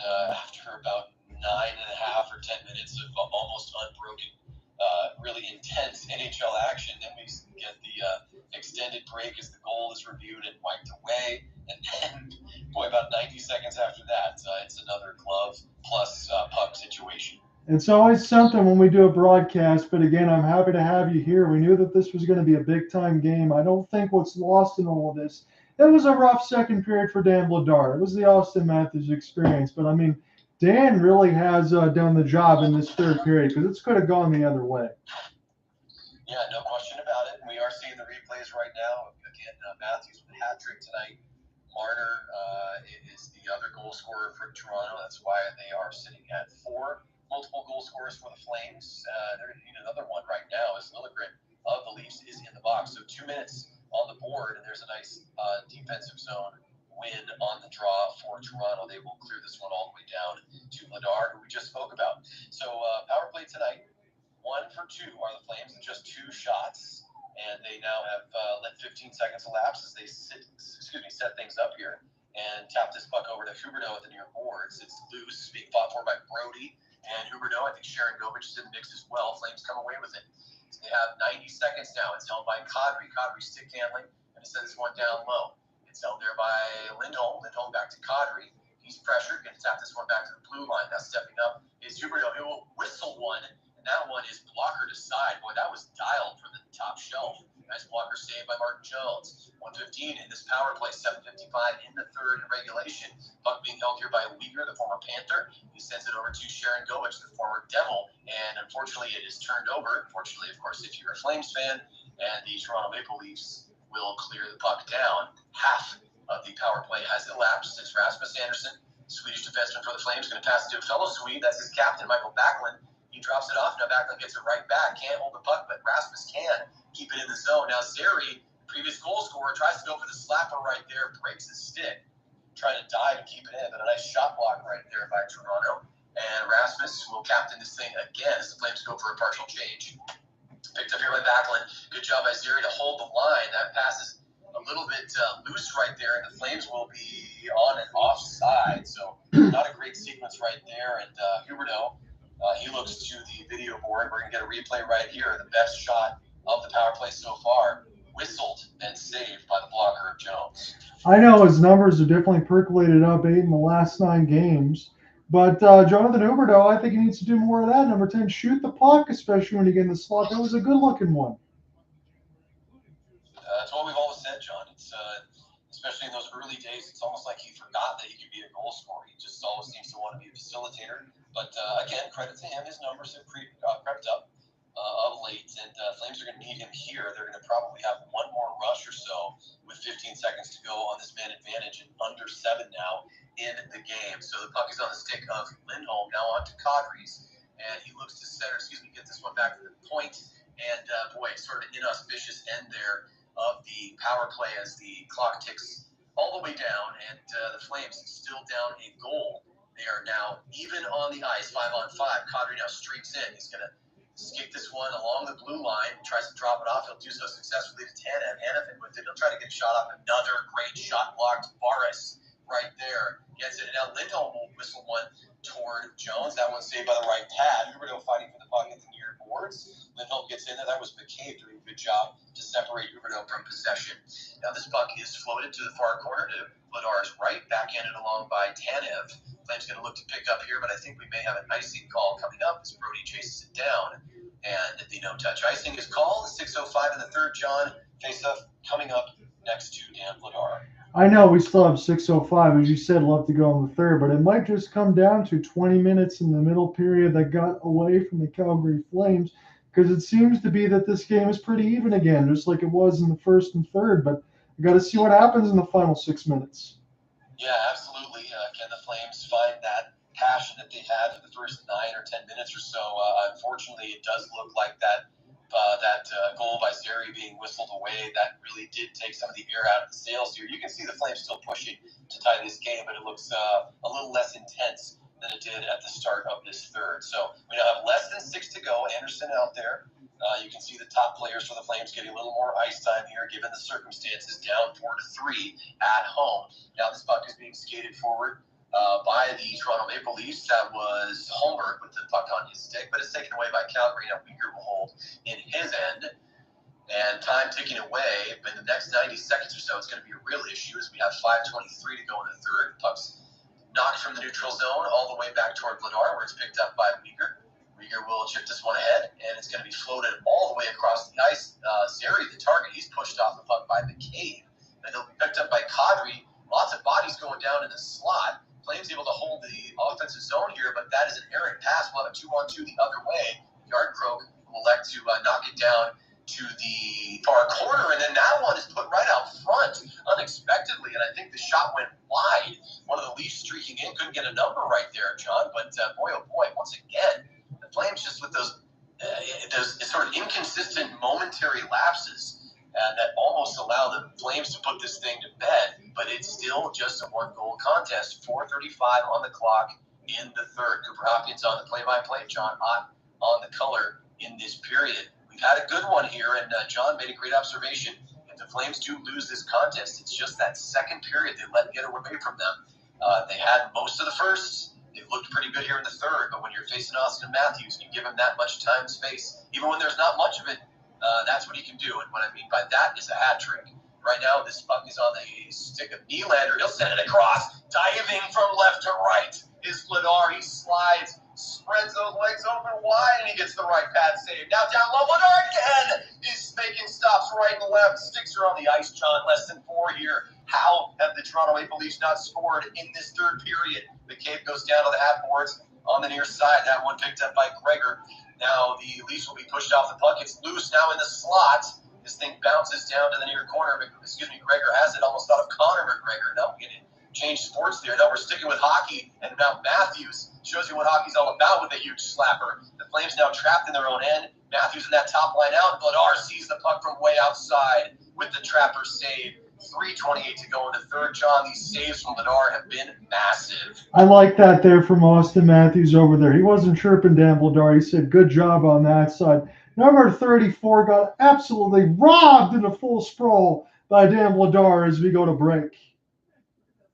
Yes, indeed. Boy, Auston Matthews, yes, he can show some respect when it is due. It is certainly due to Dan Vladar because, John, even though the Flames have looked better in this third, you have to say the better chances, the higher quality chances have been all Toronto. And we're talking not 1 or 2. At this point, we're talking 5, 6, maybe even 7 really top-end chances that probably should have been put away if it weren't for the Flames goalie. You have Bertuzzi, you have Tavares, you have Marner twice, and Matthews twice, and Vladar said no to all of them in the third alone. Yeah, John, I'm just trying to catch my breath here a little bit. It's been a couple of wild sequences. One of those sequences was many minutes long, but you know what that's all about. You've done plenty of games like that on the play-by-play side. And the Flames, boy, I have to admit, I was very excited, really thrilled to see the Flames get that fourth goal. It's been taken away, and you have to say at this point, you know, we've done enough of these. You certainly have. I'll always be chasing you. You got more under your belt than I do. So maybe you can tell me, it does feel like the Leafs are going to come away with this thing. The Flames deserve some credit for really getting themselves back into it. But no moral victories in the NHL, John. I think the Toronto Maple Leafs may have done enough tonight. I think so from what we're seeing, but here's the thing for Saturday that we don't know yet is we get Hockey Day in Canada. So you have Vancouver and Toronto. Can Toronto take any of this stuff in the second period and bottle it up for a full game against the Vancouver Canucks that lead the West? What are the Calgary Flames going to do for a call-up because they've been without Martin Pospisil for half of it? Hey, those are some interesting jerseys. We got half and half Flames and Maple Leafs jerseys. I didn't even know you could do that. Somebody got the old Singer sewing machine out and did some hard work. Someone gets a lot of credit there for getting creative. House divided, I guess. But, that's indicative of this entire arena tonight. It's a lot of blue and still a good showing from the sea of red as well. But, of course, Toronto, they basically, the Yankees of Canada, right, my friend? They have the puck right now. 3:20 to go in the third. And after a good face-off win, this puck's going to bounce to the far corner. Bedard's going to scan this thing behind him. It's telling right here. And going to be taken by Marner. Pass back behind the net. Now tapped out in front. Another shot right there is seen by Bedard through traffic. Oh, boy. It's all of a sudden the Toronto Maple Leafs show here. Flames fans maybe starting to feel the way I'm feeling. It looks like Toronto's ready to shut the door on this contest, John. You had Marner. You had Matthews right there for a deflection on the doorstep. And Dan Vladar makes another great save. You got 3:05 left.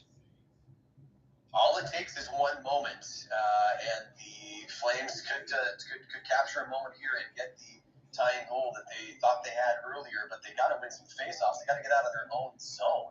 So Bertuzzi right here, we're talking about lettuce. I thought Hanifin had some good lettuce, but boy, Bertuzzi's got the flow going tonight in a big way. Tanev tries to get the puck out from behind Bladar's net. Now the Flames do possess. Mangiapane goes with a backhand sauce. Cross ice to Coleman. It's a pretty nice play right there. Coleman's able to chip it in, but the Leafs will take over. Now less than 3 to go, John. The question becomes, when does Vladar leave the net? As soon as that happens, it's danger time for the Flames. 2 minutes and 30 seconds to go here. Tavares with a nice forecheck. He'll go off for a change. Coleman holds it for the Flames. Coleman now going to skate this thing up himself. Boy, he runs into one of the Leafs and basically checked himself to the ice. That was not the prettiest of plays. 33 shots now for Toronto, 26 for Calgary, 2:15 on the clock. Rasmus Anderson has it, whiffs on a backhand pass, and I'm not sure where the puck went. Are we getting an offsides call here? Or did that touch one of the players in the Calgary bench, Joe? I think we're going to get a neutral zone draw nonetheless. Again, I'll just throw the hammer down here, and this could be good for Flames fans. Toronto's been here before during this streak, and they've had some questionable personnel on the ice of late. I don't think Sheldon Keefe's going to make that same mistake now. Yeah, well, the Flames continue to unfortunately make mistakes on their draws. They have not won a face-off in a number of shifts now. That was a beautifully clean win for Toronto, but we'll have another whistle. We got some stoppage with 1:59 on the clock. Boy, Rasmus Anderson tried to skate off something. Looks like he may have been kicked or hit by the puck in that left foot, but he's going to stay out there. True hockey player right there. Yeah, I think he took a hit alongside the wall on that side as the puck bounced off of him. You got Jarnkrok in his way. Yeah, we get the slow-mo replay right there. Boy, Jarnkrok's really been mixing it up with so many of his former teammates tonight. There we see TJ Brody on the bench, former Flame. Rasmus with that grimace. And my question's been answered, John. Now the Flames with the face-off on the offensive side of the ice. Vladar at the bench. And Lindholm will get a win here. Now this one's passed across, but goes right to Marner. Boy, oh boy, unlucky. And John, I thought the game was over. We have an icing. That thing went about 2 inches wide of the net. I was ready to turn the lights out on this one. And Marner is frustrated. I think he says that was deflected, or that Leafs maybe would have beaten that icing call. John, what are you seeing in this replay? That hybrid icing was awfully close, a half a stride ahead for Yegor Sharangovich to keep it alive. Yeah, good call by you. Sharangovich just ahead of Jarnkrok. Again, Jarnkrok in the mix. Marner can't get over it. He's still PO'd at that thing. The Flames will be whistled out of the circle here. Looks like Coleman, make that Lindholm will be waved away. Kadri going to step in. So Kadri against Matthews for this face-off to the left of Jones. And it's won by Matthews, but actually bounces to Kadri. He gets it back to Hanifin. Hanifin goes cross-ice to Anderson. That slapper is well wide to the right side of Jones. And now the puck is chipped all the way back down. 1:40 to go here in the third. Toronto leading 4-3. Empty net for Calgary. Sharangovich is on his horse. He's flying through center ice. He had so much momentum, almost went down, lost the puck. Now it's going to go to the Leafs. This one's tipped ahead. John, if Marner gets this thing, you'd think that the game will be over, but he's canceled out by Hanifin. Now multiple players battling for that puck. Hanifin in front of the empty net, going to pass to Kadri. Partial 3-on-2 here. No, the Leafs have numbers back. Kadri going to go for the wrister, doesn't really get the shot off. And boy, oh boy, a couple of players go down into the boards, and now sticks are flying on the ice. Do we have a whistle? We certainly do. Nylander picks up his lumber, and do we have a penalty against Lindholm here, John? This will probably do it if this is a penalty against Calgary. Man, I thought for sure somebody threw their stick out in front unless Elias Lindholm got the one for slashing that broke the lumber. Yeah, he did. He took it right out of Nylander's hands. You can't do that there. This is going to be rough for the Flames.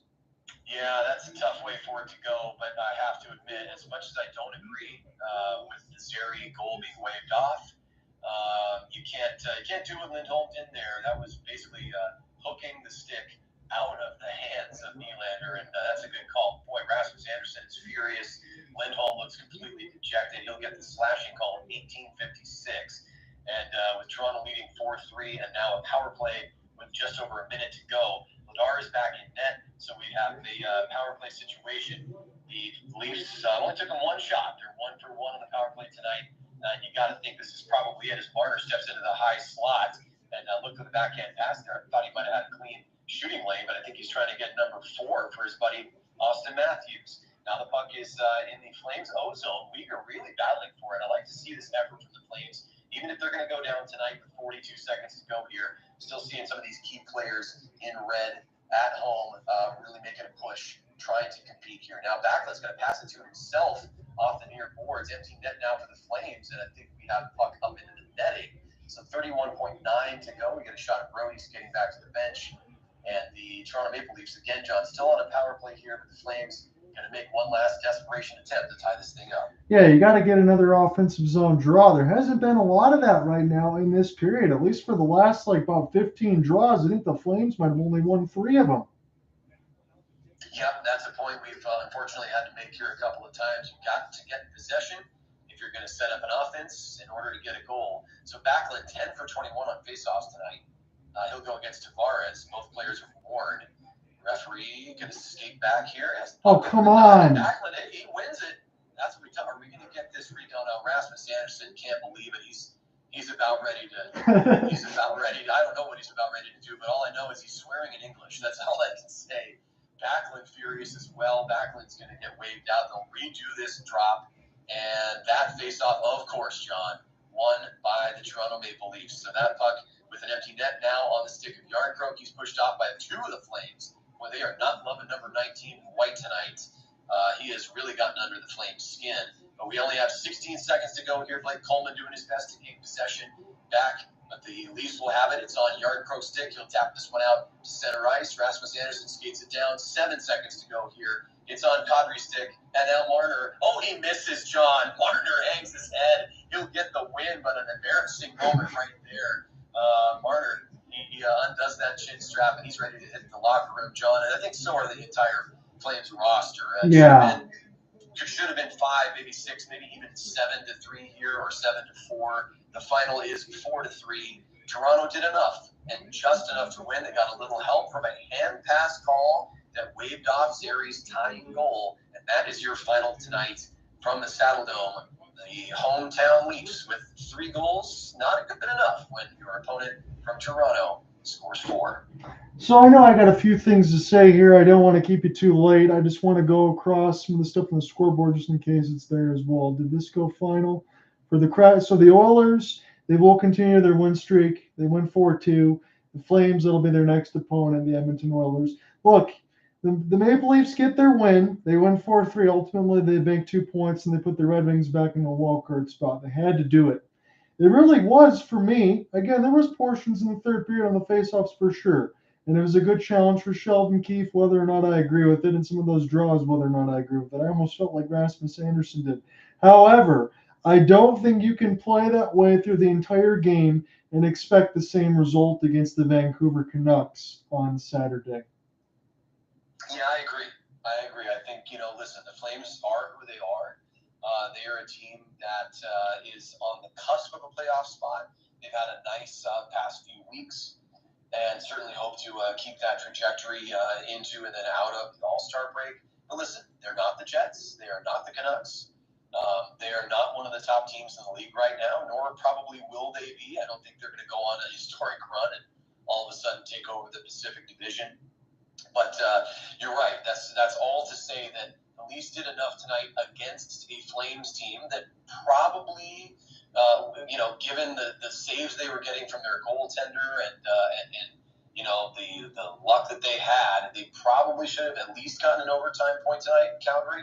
That wasn't in the cards, however. But no, the Toronto Maple Leafs are going to need a lot more if they expect to do enough against the Vancouver Canucks team that you give them room, John. They're going to take it, and they could put Toronto on their heels very quickly. Yeah, I'll just say it like that. So if the Flames can figure it out on Saturday night against Edmonton, then you have St. Louis, Columbus, and Chicago to follow, games you feel like the Flames definitely should win as they close out their homestand. So definitely the Flames have been playing well. Maybe the games against Toronto and Edmonton are going to be tough, but I definitely expect them to bounce back. This is what I want to say as I get a chance to close out. It was a great game. I'm glad to have you along on that side. As far as my NHL All-Star selections, all that stuff is going to be done next week. I expect to maybe post it Wednesday or Thursday. I got to get through some proofreading and finish out the Pacific Division, so that'll all be done. The only thing I hope, and I don't ask for this very much, is when I do send it out, I'll try to send it out as many places as I can. If anyone can like, share, subscribe, anything across, I appreciate it because it takes a lot of time to get all that stuff done because it's going to be about 26 pages maybe it looks like. So it's a synopsis of all 32 teams. You got all your all-star situations plugged in, and then a player I liked from the first half of all 32 and a player that needs to step up. So look forward to that probably about Wednesday or Thursday next week. You're a hardworking man, my friend, and I will be happy to broadcast that out. You absolutely deserve the attention. And I know I alluded to this last time we talked. I'm just trying to get some details together. But since you're talking about the great coverage that you do and the writing that you do, I will connect with you hopefully tomorrow and talk about some details on that side of things. So anyway, I appreciate you having me along as always. I know you've said this, but I basically forced it upon you. The Calgary Flames sort of unofficially your second team. And of course, we love our Seattle Kraken, and that's where I'm from. But you got the hometown boy, Matty Beniers, who's still up there doing good things with Seattle. I know we follow a lot of NHL contests, but it's always special when we get together to cover the Flames. I really appreciate it. No, I appreciate that, my friend, too, on that side. We got some big games for both of our hockey teams this weekend. And also, one last thing for me before I sign off. Go Lions! They got a big game against the Tampa Bay Buccaneers. Dare I say they might have an easier matchup. The game's still got to be played, but I can't believe they get to host a second playoff game and that the Packers absolutely decimated the Cowboys.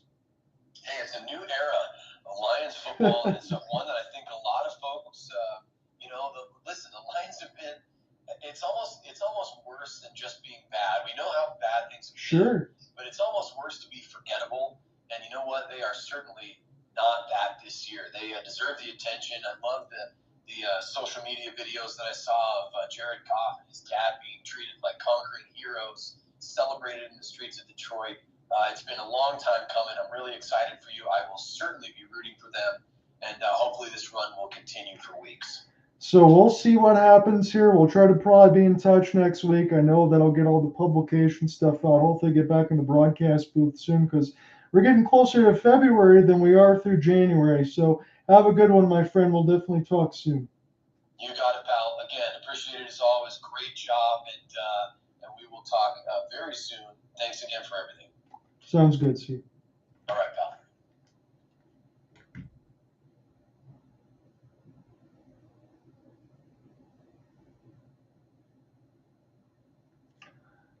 Well, I hope you guys have a good one. That was a tremendous game. 4-3 is your final. Toronto takes a much-needed 2 points. I don't know what to say as far as what already hasn't been said. I don't know if they can get away with doing all the same thing against Vancouver. On the Saturday side, Calgary's got a gigantic game against Edmonton.